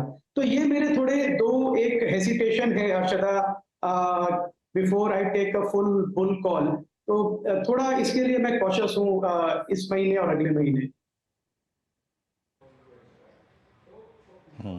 अच्छा अभय जी, अमूमन हम प्रश्न पूछते हैं कि आप कहाँ खरीदारी कर रहे हैं, किस सेक्टर फोकस कर रहे हैं। कुछ देर पहले जब अनुज के पहले प्रश्न के एवज में आपने कहा कि हम कैश कंपोनेंट बढ़ा रहे हैं, लार्ज कैप पे फोकस कर रहे हैं, मिड कैप और स्मॉल कैप को थोड़ा लिक्विडेट किया है। मिड कैप में आप लोगों ने सबसे स्ट्रॉन्ग मतलब जो स्विंग था कहाँ जनरेट किया अभय जी, और कहाँ सबसे पहले बुक किया है? अपने 2-3 स्पेस जो कि अब आपको ओवरबॉट ट्रैजेक्टरी में लग रहे हैं, specially in the mid cap space. ये हमारी एक बेट थी Virendra ji, earlier this year हमने ली थी टेक्सटाइल एक्सपोर्टर्स की कंपनीज, और जिसका नाम ले रहा हूँ वो बाय रिकमेंडेशन नहीं है, हम डिस्कशन कर रहे हैं इसलिए मैं नाम ले रहा हूँ कि जैसे गोकुलदास और एसपी अपैरल, हिम्मत सिंह का, तो इन्होंने काफी अच्छा रिटर्न दिया। मुझे लगा कि टेक्सटाइल की स्टोरी अच्छी प्ले हो गई है, तो उसमें हमने काफी प्रॉफिट बुकिंग करी। और दूसरा फिर एक छोटे बैंक, छोटे एनबीएफसीज, माइक्रो फाइनेंस कंपनीज ने भी अच्छा रिटर्न दिया, तो वहां भी हमने एग्जिट नहीं किया है, पर प्रॉफिट बुकिंग करके एलोकेशन थोड़ा कम किया है। लार्ज कैप्स में एलोकेशन हम बढ़ा रहे हैं वहां पे जहां पे हमको लग रहा है कि वैल्यूएशन जो है वो काफी सपोर्टिव हैं, और P multiple despite earnings growth की 5 साल में अर्निंग्स बढ़ी है इन कंपनीज की, पर प्राइस नहीं बढ़े हैं, तो उसकी वजह से अर्निंग्स जो पी मल्टीपल है वो एक्चुअली गिर गया है। तो एक मुझे लार्ज कैप्स में अच्छी अपॉर्चुनिटी बनती दिख रही है। एग्रो केमिकल का जो स्पेस है वो अच्छा लग रहा है, क्योंकि वहां पे डोमेस्टिक कंजम्पशन अच्छी है। जो अभी कंपनीज के रिजल्ट्स आए, क्रॉप प्रोटेक्शन कंपनीज के जो हर्बिसाइड, वीडीसाइड बेचती हैं, डोमेस्टिक कंजम्पशन अच्छी है, प्राइसिंग पावर भी है थोड़ी, तो वो एक स्पेस इस समय अच्छा लग रहा है वीरेंद्र जी। और उसके साथ में आई थिंक हमारा जो अप्रोच है ये कि वैल्यूएशन पे ध्यान रखें, ज्यादा वैल्यूएशन ना दें, और जहां पे अच्छे एंट्री पॉइंट दिख रहे हैं उनका फायदा लेते रहें। उस पर खास चर्चा हो रही है आज। सारे टॉप गेनर्स पीएसयूज हैं। मैंने अभी एसबीआई के चेयरमैन से भी बात की। अब पीएसयूज में आपकी इस समय क्या बेट्स होंगी, और कोई स्पेसिफिक नाम जो आप लेना चाहेंगे यहाँ पर? इसमें अनुज, पीएसयू में अभी कोई मेजर बेट नहीं। मुझे लगता है कि पीएसयू में अच्छी रैली हुई है, और डिजर्वेडली अच्छी रैली हुई है, क्योंकि उन्होंने बिजनेस रिस्ट्रक्चर किए, और गवर्नमेंट ने काफी सपोर्ट किया है in terms of faster payment to these companies. इनकी हमेशा पहले प्रॉब्लम होती थी कि गवर्नमेंट का बिजनेस करते थे और पेमेंट्स डिलेड होते थे, और ऑर्डर आने में भी टाइम लगता था। पर क्लियरली इस समय डिफेंस स्टॉक्स की मैं बात करूं, रेलवे स्टॉक्स की बात करूं, पीएसयू तो काफी अच्छा रिटर्न दिया है उन्होंने। मुझे अभी भी थोड़ा एसबीआई का आपने नाम लिया, मुझे लगता है एसबीआई एक अच्छा लॉन्ग टर्म पीएसयू बेट है। देश का सबसे बड़ा बैंक है बाय फार, और एक पब्लिक सेक्टर बैंक जो अब बिहेव कर रहा है कॉम्पिटिटिवली, प्रोडक्ट लॉन्चेस में, कस्टमर सर्विस में, बहुत कॉम्पिटिटिवली बिड कर रहे हैं फॉर लार्ज कॉर्पोरेट डील्स। तो आई थिंक ये एसबीआई एक ऐसा स्टॉक है, एक ऐसी कंपनी है जो अगले 5 साल में काफी अच्छा वैल्यू क्रिएशन कर सकती है इन्वेस्टर्स के लिए।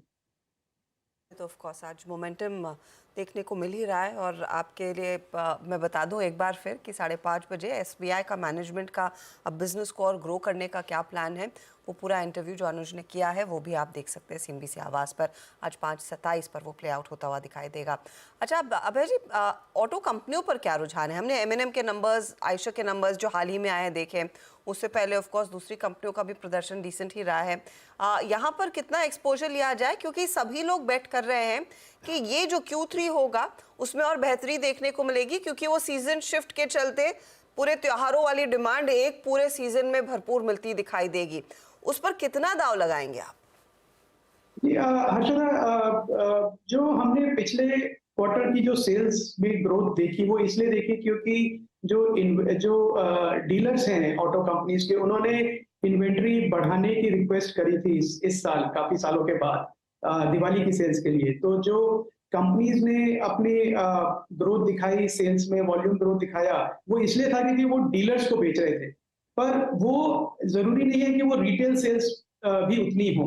और मेरा डर इस समय यही है कि रिटेल सेल्स, मुझे जो डीलर की इन्वेंट्री है वो बढ़ गई है, क्योंकि रिटेल सेल्स कैचअप नहीं कर रही है, और अगर डीलर की इन्वेंट्री बढ़ गई है तो इस क्वार्टर में ऑटो कंपनीज के नंबर्स इतने अच्छे नहीं आएंगे। और मैं यही कह रहा था कि यही इम्पैक्ट हमको जनवरी में जब रिजल्ट्स आएंगे इस करंट क्वार्टर के, तो उसमें दिख सकता है, और वो अभी जो नवंबर के वॉल्यूम नंबर्स आएंगे उसी में शायद दिख जाएगा। तो मुझे लगता है कि हमारी जो ऑटो कंपनीज है काफी अच्छा कर रही है, 4 व्हीलर्स, सीवीज, पर अगर ये स्लो डाउन रहा तो मुझे लगता है ये स्टॉक प्राइसेस थोड़े रीएडजस्ट होंगे नेक्स्ट क्वार्टर में। पर एट द सेम टाइम जो 2 व्हीलर है वो एक कंप्लीटली डिफरेंट बॉल गेम है। 2 व्हीलर्स में ईवी 2 व्हीलर्स की सेल जबरदस्त है इस समय, और अब जो बड़ी कंपनीज है तीनों, TVS, Bajaj auto, hero MotoCorp, वो तीनों अपना ईवी पोर्टफोलियो बढ़ा रही हैं काफी समय के बाद। तो मुझे लगता है कि इन कंपनीज को ईवी सेल्स का अब पूरा फायदा मिलेगा, यहाँ इसी क्वार्टर में नहीं बल्कि अगले 2-3 क्वार्टर तक। अच्छा, आई मीन मेरा वो प्रश्न जो मैंने पूछा था कि प्रॉफिट्स आपने कहाँ बुक करे, आपने उसका बहुत अच्छा जवाब भी दिया था, लेकिन उसी से एक सवाल और खड़ा होता है। अब फॉर इंस्टेंस आईटी, अभय जी हम बात कर रहे हैं जिस वक्त लगभग 200 अंक नीचे निफ्टी आईटी है, यहाँ पिछले 4 महीने में एक जिसे कहते हैं ना डाइवर्जेंस था, परसिस्ट कर रहा था। मिड कैप आईटी अच्छा कर रहा था, लार्ज कैप आईटी खराब कर रहा था। टीसीएस अभी भी 3 महीने के 2 महीने के लोज पे ट्रेड कर रहा है। यहाँ पर भी आप यही सोच सकते हैं, बुक लार्ज कैप आईटी, क्या एंट्री कर रहे हैं आप लार्ज कैप आईटी में? आपका व्यू लार्ज कैप आईटी के इस डिप पर इस वक्त? जी वीरेंद्र जी, हमारा आईटी में 1 या 2 मिड कैप आईटीज हैं हमारे पोर्टफोलियो में, पर लार्ज कैप आईटी हमारे पास काफी समय से नहीं है पोर्टफोलियो में। और वीरेंद्र जी, उसका मैं रीजन आपको बताता हूँ, फंडामेंटल रीजन है, और वो ये है कि ये companies TCS, Wipro, Infosys, tech Mahindra बहुत अच्छी कंपनीज हैं, लेजेंडरी कंपनीज हैं, पर एक थोड़े एग्जिस्टेंशियल क्राइसिस से निकल रही हैं ये, क्योंकि अपना बिजनेस मॉडल है ये रीओरिएंट करने में इनको समय लग रहा है। अब वीरेंद्र जी, क्या हो रहा है कि जो कस्टमर्स हैं वो अब डिमांड कर रहे हैं कि हम आपको $200 मिलियन की डील देंगे, पर आप हमको 20% प्रोडक्टिविटी बढ़ा के दीजिए, क्योंकि आपको बॉडीज नहीं, आपको कोडर्स नहीं, आपको टेक्नोलॉजी प्रोडक्ट यूज करने हैं। और पूरी दुनिया में हम देखें, यूएस में स्टार्टअप्स हैं जो नई टेक्नोलॉजी, एआई बेस्ड टेक्नोलॉजी है, जनरेटिव एआई टेक्नोलॉजी है, उसको यूज करके एफिशिएंसी बढ़ा रहे हैं। इंडिया की कंपनीज हैं जो हम अपने स्टार्टअप फंड में देख रहे हैं, इन्वेस्ट भी कर रहे हैं, जो ये कह रही है कि जिसका कॉस्ट $20 मिलियन होता है लार्ज बैंक्स के लिए, बार्कलेज, नमूरा के लिए, वो $2 मिलियन में कर देंगे प्रोडक्ट यूज करके। तो ये जो बड़ी कंपनीज हैं इनको थोड़ा समय लगेगा अपने बिजनेस को रीओरिएंट करके, कि आप नंबर ऑफ एम्प्लॉइज से ध्यान हटा के यूज ऑफ टेक्नोलॉजी पे ध्यान दें, आप रियल एक प्रोडक्ट, सॉफ्टवेयर प्रोडक्ट कंपनी बने। तो मुझे लगता है साल भर के लिए मेरी एक्सपेक्टेशन नहीं है इन कंपनी से ग्रोथ की, तो मुझे लगता है साइडवेज मोमेंटम रहेगा, हो सकता है थोड़ा बॉटम फिशिंग हो, पर एट अ फंडामेंटल लेवल मैं बिल्कुल भी कन्विंस नहीं हूं कि ये कंपनीज ग्रोथ दिखाएंगी अगले साल भर तक। एट द सेम टाइम जो छोटी कंपनियां हैं वो हमेशा प्रोडक्ट फोकस थी, और उनको उसका फायदा मिल रहा है क्योंकि वो अपनी प्रोडक्ट नॉलेज, इनोवेशन यूज करके अपना बिजनेस भी बढ़ा पा रहे हैं और मार्जिन भी बढ़ा पा रहे हैं। तो ये एक बड़ा डाइवर्सिफिकेशन हो रहा है वीरेंद्र जी सेक्टर में, कि जहाँ पे small cap, mid cap IT companies अच्छा परफॉर्म कर रही है, पर large cap IT company services model की वजह से लैग कर रही है। अभय जी, बहुत बहुत शुक्रिया आज हमारे साथ जुड़ने के लिए, और आपको एक बार फिर से इस सम्मत की बहुत बहुत शुभकामनाएं। चलिए अब एक काम करते हैं, यतिन के पास चलते हैं, और यतिन से हम नॉर्मली डीलिंग रूम की बात करते हैं, वो भी करेंगे, लेकिन उससे पहले एक बार एमएससीआई और फुटसे इंडेक्स में क्या बदलाव होने वाले हैं और उनसे किन स्टॉक्स पर क्या इनफ्लोज या आउटफ्लोज रहेंगे, यतिन पहले उसकी बात कर लेते हैं। और बताइए कहाँ पर नजर है? तो एमएससीआई की जो अनाउंसमेंट है नवंबर रिव्यू, ये 15 तारीख की रात को होने वाला है, यानी 16 तारीख की सुबह को हमको ये एमएससीआई की लिस्ट पता चल जाएगी, यानी बुधवार को ये शाम को लिस्ट आने वाली है। तो देखते हैं कौन से स्टॉक्स ऐड होते हैं। लेकिन अगर आप IIFL की माने तो जो मोस्ट प्रोबेबल कैंडिडेट्स है उनमें सबसे पहले APL Apollo tubes, Lodha developers, Tata Motors DVR और परसिस्टेंट सिस्टम जैसे नाम आपको आते हुए नजर पड़ेंगे। इसके अलावा टाटा कम्युनिकेशंस, पॉलीकैब, पेटीएम, सुजलॉन, और एक एक्स्ट्रा जो पूरे मार्केट को हट के इन्होंने एक नाम डाला है वो है फेडरल बैंक का। तो जो मोस्ट प्रोबेबल कैंडिडेट्स हैं, जो नुवामा की रिपोर्ट का थोड़े दिनों पहले हमने जिक्र किया था, उसमें एक स्टॉक फेडरल बैंक का इन्होंने ऐड किया। इनको लगता है कि इस पर्टिकुलर स्टॉक में भी आपको जो है एडिशन आता हुआ दिखाई पड़ना चाहिए स्मॉल कैप इंडेक्स में। तो ये वो तमाम स्टॉक्स हैं जहां नज़र रहनी चाहिए। Obviously flow wise IndusInd bank और एपीएल अपोलो ट्यूब्स में सबसे ज़्यादा फ्लोज आपको आते हुए दिखाई पड़ेंगे। इसके अलावा एफटीएससी की भी जो रिव्यू है क्वार्टरली वो भी होने वाली है, और यहाँ जो है मैनकाइंड फार्मा में करीब करीब $3 करोड़ के आसपास का निवेश आप आते हुए देख सकते हैं। तो मैनकाइंड फार्मा एक स्टॉक है जो एफटीएससी में जो इंक्लूड है, और टाटा स्टील में वेटेज बढ़ने का जो है अनुमान है, क्योंकि यहाँ जो मर्जर हुआ है टाटा स्टील और लॉन्ग प्रोडक्ट्स के बीच में, उसके वजह से वेटेज बढ़ने की उम्मीद है। तो एफटीएससी का जहाँ तक कि सवाल है, मैनकाइंड और टाटा स्टील ये दो नामों पे नजर रहेगी। मैनकाइंड और टाटा स्टील हमने देखा है थोड़ा सा हरकत में भी रहा है पिछले कुछ ट्रेडिंग सेशंस में। आज हल्की पॉजिटिविटी आती हुई, और मैनकाइंड फार्मा से आपको याद होगा कुछ ही दिन पहले हम बातचीत कर भी रहे थे, और मैनेजमेंट काफ़ी ऑप्टिमिस्टिक है ओवरऑल बिजनेस को लेकर, उनकी कमेंट्री भी बेहद मजबूत थी। तो वो भी स्टॉक आपकी स्क्रीन पर लेकर आते हैं मैनकाइंड फार्मा का, जो एक रीसेंट लिस्टिंग भी है। चलिए, तो ये बात हुई एमएससीआई और फुटसी के इंडेक्स में होने वाले बदलाव की, लेकिन अब बारी है बीटीएसटी या फिर एसटीबीटी, और उसके साथ ही डीलिंग रूम का जायजा भी ले लेते हैं। यतिन बताइए किन स्टॉक्स की चर्चा हो रही है वहाँ डीलिंग में? दो स्टॉक्स हर्षदा, दोनों ही फाइनेंशियल्स में से हैं। सबसे पहले एबी कैपिटल, ये एक स्टॉक है जहां ओपन इंटरेस्ट में एडिशन लॉन्ग साइड पे हुआ है, और डीलर्स यहां बीटीएसटी की सलाह दे रहे हैं एफएनओ ट्रेंड्स को देखते हुए। इस पर्टिकुलर स्टॉक में डीलर्स को लगता है 182 से लेकर 185 तक के लेवल्स आते हुए दिखाई पड़ सकते हैं एक दो ट्रेडिंग सेशन में। तो ये एक स्टॉक है एबी कैपिटल, जहां खरीदारी काफ़ी तगड़ी देखने को मिल रही है आज के सेशन में भी। इसके अलावा कैनरा बैंक स्टॉक में आज 4% की मजबूती है, और डीलर्स को लगता है पोजिशनली स्टॉक 420 से लेकर 425 तक के लेवल्स दिखा सकता है। एफएनओ में स्टॉक 400 रुपये के ऊपर ही ट्रेड कर रहा है। तो ये एक स्टॉक है जहां डीलर्स को लगता है काफ़ी सारे डोमेस्टिक म्यूचुअल फंड्स खरीदारी कर रहे हैं, इसके लिए मोमेंटम बना रहेगा।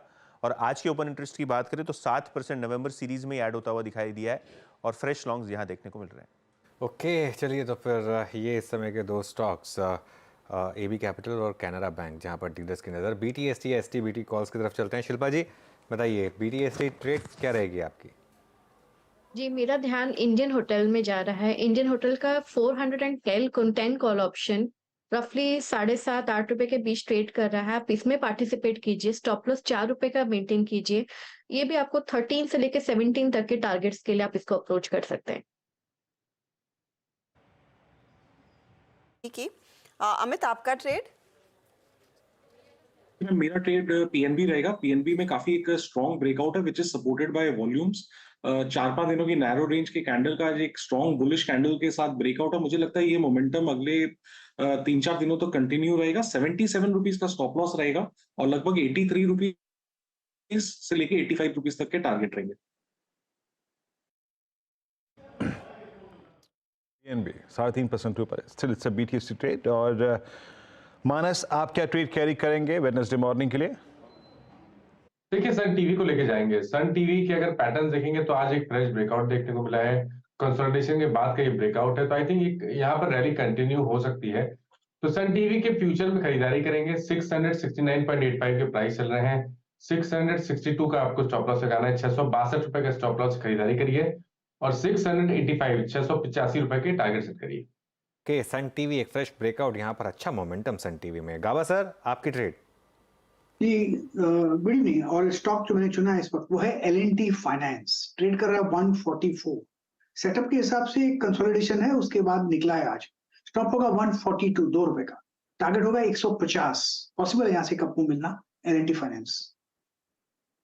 तो ये एल&टी फाइनेंशियल होल्डिंग तीसरी दफा ध्यान रहे सुझाया जा रहा है। पहले मानस ने दिया था, फिर प्रशांत जब आए तब ट्रेड दिया गया, और अब गावा साहब कह रहे हैं कि यहीं पर आप बीटीएसटी करके जाएंगे, एल&टी फाइनेंशियल होल्डिंग्स। प्रशांत बताइए, आपका ट्रेड क्या रहेगा? हर्षा जी, एफएमसीजी सेक्टर में मुझे ब्रिटानिया में मैं ब्रेकआउट प्रीएम्प्ट करना चाहूंगा। काफी अच्छा प्राइस पैटर्न बना हुआ है, तो यहाँ पे मेरा स्टॉप लॉस होगा 4640, 4640। मैं जो टारगेट देख रहा हूँ वो स्ट्रेट 4800 का होगा, 4800 का। ब्रिटानिया में एक अपॉर्चुनिटी तेजी की 4800 की तरफ बढ़ता हुआ ये काउंटर। तो ये सभी वो ट्रेड्स हैं जो आप ध्यान में रखेंगे वेडनेसडे के सत्र के लिए। ध्यान रहे, कल भारतीय बाजार बंद होंगे, लेकिन आज की क्लोजिंग को फिर पढ़ा कैसे जाए? कंसिडरिंग हमें एक दिन भर दायरे बंद ही थे अनुज। 19443 के आसपास निफ्टी टिकता हुआ, 82 पॉइंट्स की गिरावट, और निफ्टी बैंक भी वही 95 पॉइंट नीचे। क्लोज खराब है हर्षिता। क्लोज जब हमने शो की शुरुआत की थी तो एक समय लग रहा था कि इसको 19,480 490 तक अगर ले जाते तो मैं ये कहता कि आप डेफिनेटली लॉन्ग कैरी करिए, लेकिन क्लोज खराब है ये आज का। अच्छा, इसमें एक कारण ये हो सकता है कि आप नहीं लेना चाहते एक रिस्क, और यूएस में थोड़ा मामला डामाडोल हुआ है उस मूडीज के मूव के बाद, ये एक कारण हो सकता है। लेकिन आईटी जिस तरीके से गिरा है ना, निफ्टी आईटी, ये थोड़ा सा मार्केट को तंग कर रहा है। क्यों? क्योंकि अब ये 200 डे मूविंग एवरेज के काफ़ी करीब भी आ गया है इंडेक्स। तो इसके लिए बैंक निफ्टी ने फिर भी आउट परफॉर्म किया, ये अपने आप में एक अच्छी चीज़ है मार्केट के लिए। बैंक निफ्टी में एटलीस्ट थोड़ी सी आउट परफॉर्मेंस थी आज, और आज फिर निफ्टी की एक्सपायरी हो गई। लेकिन 44,000 बहुत टफ रेजिस्टेंस है बैंक निफ्टी में। अब दो अप्रोच हैं, हाई रिस्क, अगर आप निफ्टी में तो कोई पोजीशन कैरी नहीं करिए, ये तो मेरा व्यू है, लेकिन अगर आप एक हाई रिस्क ट्रेडर हैं तो आप बैंक निफ्टी में एक ट्रेड कैरी कर सकते हैं। क्यों? क्योंकि अगर मान लो इन्फ्लेशन अच्छा आया और अगर आपको वेंसडे को एक सब्सटैंशियल गैप अप मिल गया फॉर एग्जांपल, जो आपको 44,200 के ऊपर ले जाए, क्योंकि ये 44,000 की रेजिस्टेंस ना गैप से ही निकलेगी, ये इंट्राडे में नहीं निकल पाएगी। अगर ये निकल गया तो आपको एक अच्छी ट्रेड मिल जाएगी। हाँ, उसमें एक रिस्क है कि क्या गैप डाउन मिलेगा वेडनेसडे को। मेरे ख्याल से जो बैंक निफ्टी का टेक्सचर है ना, वो सिर्फ एक रेजिस्टेंस की वजह से रुका हुआ है, टेक्सचर वीक नहीं है, तो गैप डाउन मिलने का रिस्क थोड़ा कम है। अगेन, अग्रेसिव ट्रेडर हैं अगर आप, अगर वो रिस्क ले सकते हैं आप, तो ये ट्रेड आपके लिए, तो बैंक निफ्टी पर फोकस करें बजाय निफ्टी के। निफ्टी मेरे ख्याल से न्यूट्रल जाएं, क्योंकि निफ्टी में एक जो धड़ा है निफ्टी का वो थोड़ा वीक हो गया आईटी का, तो निफ्टी में हम फ्रेश व्यू लेंगे वेडनेसडे को। बैंक निफ्टी में अगर आप एग्रेसिव ट्रेडर तो एक बार ट्राई कर सकते हैं। तो एक फ्रेश पर्सपेक्टिव आपके लिए लेकर आएंगे हम, ऑफ कोर्स बुधवार को जब मिलेंगे। अच्छा, फटाफट से एक बार स्क्रीन पर लेकर आइएगा कि अमेरिकी फ्यूचर्स की तरफ से क्या इशारा है, just to get an understanding कि हमें 2 दिन का ट्रेड, आज का और ऑफ कोर्स कल शाम का बचाना है।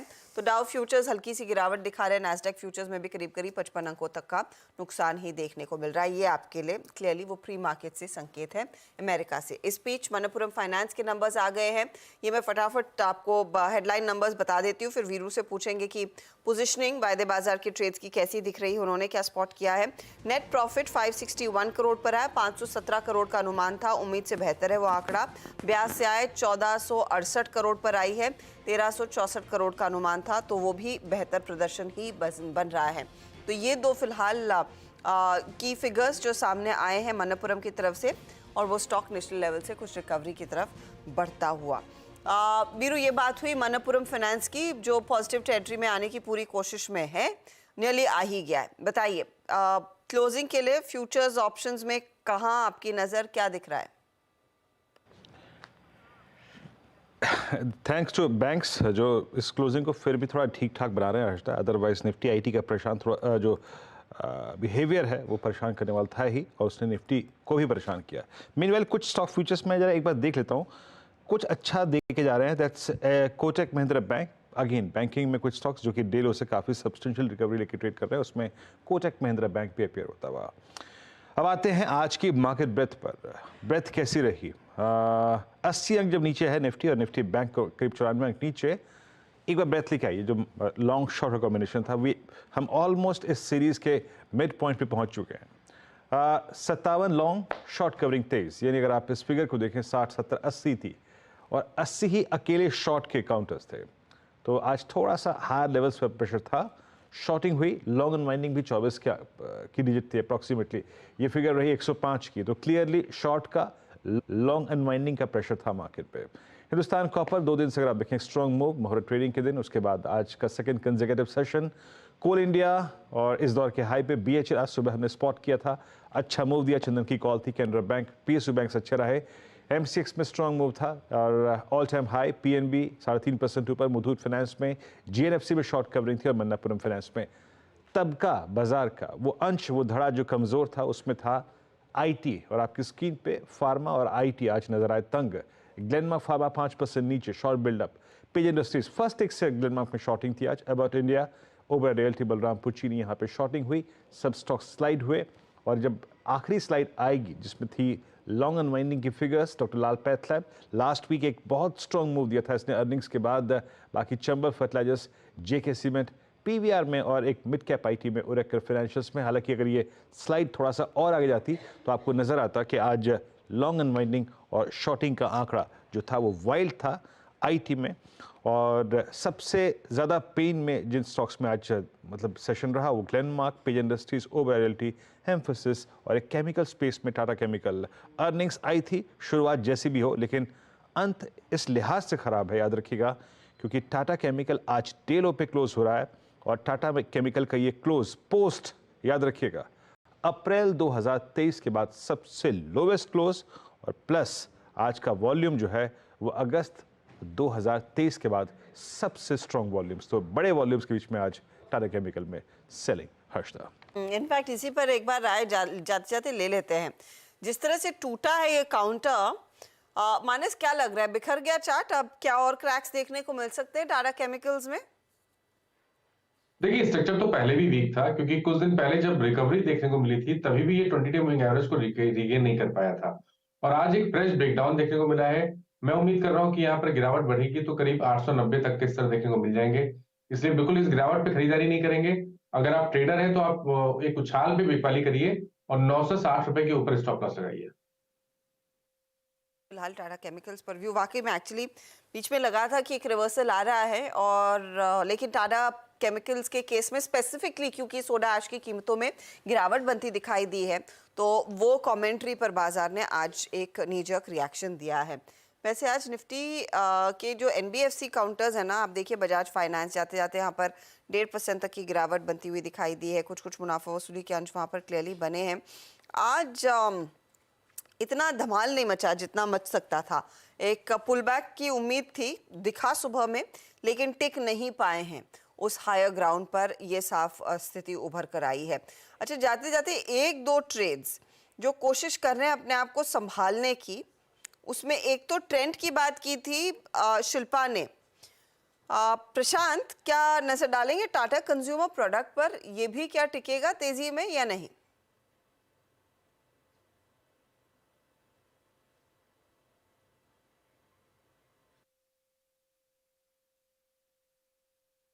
जी, इसका जो पैटर्न है वो अब कुछ देर पहले मैंने ब्रिटानिया पे डिस्कस किया था, काफी सिमिलर, रेजिस्टेंस के करीब है बट स्ट्रेंथ दिखा रहा है। तो मुझे लग रहा है कि जिनके पास पोजीशन हो उनके लिए जो आज का लो बना हुआ है 907 905, ये स्टॉप लॉस होना चाहिए।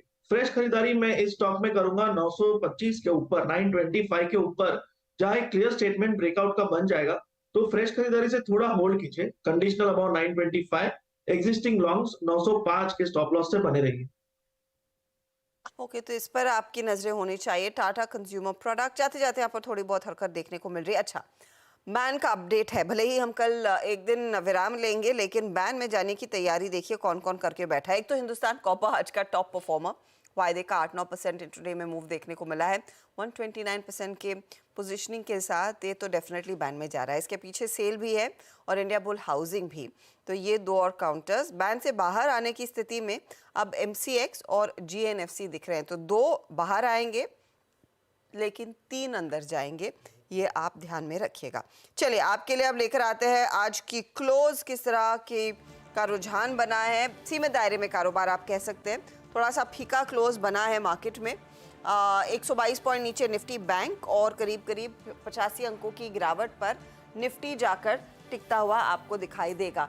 एडवांस डिक्लाइन रेशियो देखेंगे, आज गिरने वाले शेयरों की संख्या थोड़ी सी बढ़ गई है और वो दरअसल मूड को थोड़ा सा बिगाड़ता हुआ आईटी ने साथ नहीं दिया है। 230 अंकों की गिरावट वहां पर आईटी इंडेक्स ने बनाई, लेकिन आज के जो हीरो थे वो क्लियरली थे आपकी सरकारी कंपनियां। तो निफ्टी का CPSE या फिर PSE इंडेक्स आपकी स्क्रीन पर लेकर आएंगे, जहां पर पब्लिक सेक्टर एंटरप्राइजेस में हमने देखा है भरपूर खरीदारी बनती दिखाई दी है, 1.5% तक का इजाफा यहां पर। और कोल इंडिया आपका अच्छी खासी तेजी में, NTPC तेजी में, REC, PFC जैसे काउंटर्स तेजी में, हिंदुस्तान कॉपर आप देखेंगे वहां पर अच्छी खासी खरीदारी बनती दिखाई दी। तो ये आउट परफॉर्मर्स रहे हैं दरअसल आज के बाजार के सारे वो PSU स्टॉक्स जहां पर हमने देखा है मोमेंटम नजर आया है। इसके साथ ही आयशा में खरीदारी थी, M&M में खरीदारी थी। ये कुछ काउंटर्स है जहां पर ऑटो साइड पर हमने देखा है कुछ फॉलो थ्रू बनता हुआ। आयशा के नंबर्स के बाद तेजी देखने को मिली। M&M की कमेंट्री हमने आज सुबह में ही आपको सुनाई थी, करीब करीब 1% तक का इजाफा। और FY25 में कई सारे लॉन्चेस दरअसल कंपनी प्लान करके बैठी है। आज एक नई पारी की शुरुआत भी की है, एक डेब्यूटेंट है मार्केट में, प्रोटियन। लिस्टिंग इसकी फीकी थी, लेकिन लिस्टिंग के बाद स्टॉक ने एक अच्छा खासा पुल बैक दिखाया और करीब करीब 11.5% का क्लोज दिखा रहा है ये। तो आप कह सकते हैं भले ही इसका पहला कदम थोड़ा सा नेगेटिव था, लेकिन उसके बाद हमने देखा है चाल इसकी बेहतर होती हुई नजर आई है। लेकर आते हैं आपके लिए हीट मैप, उसमें आपको साफ दिखाई देगा कहां पर तेजी, कितनी मंदी बनती दिखाई दी आज के मार्केट में। आज मामला बिगड़ा है, गिरने वाले शेयरों की संख्या कहीं ज्यादा है। बजाज फाइनेंस, एसबीआई लाइफ जैसे काउंटर्स, टेक्नोलॉजी हम कह रहे थे बार बार एक कमजोर कड़ी है, तो इन्फोसिस कमजोर पड़ता हुआ, वहां पर टीसीएस में मुनाफा वसूली की पोजीशंस बनती दिखाई दी है। आज रिलायंस इंडस्ट्रीज बैकफुट पर, आईसीआईसीआई बैंक जैसे दिग्गज, एचडीएफसी बैंक जैसे दिग्गजों में और एक्सिस में भी हमने देखा है कुछ पोजीशंस मंदी की बनती दिखाई दी। तेजी में क्या रहा? कोल इंडिया जिसका हम जिक्र कर चुके हैं, आयशर हिंडाल्को, एमएनएम, बीपीसीएल भी तेजी में। ब्रिटानिया में एक बाय कॉल प्रचार दे रहे थे तो वहां पर कुछ पिकअप देखने को मिला।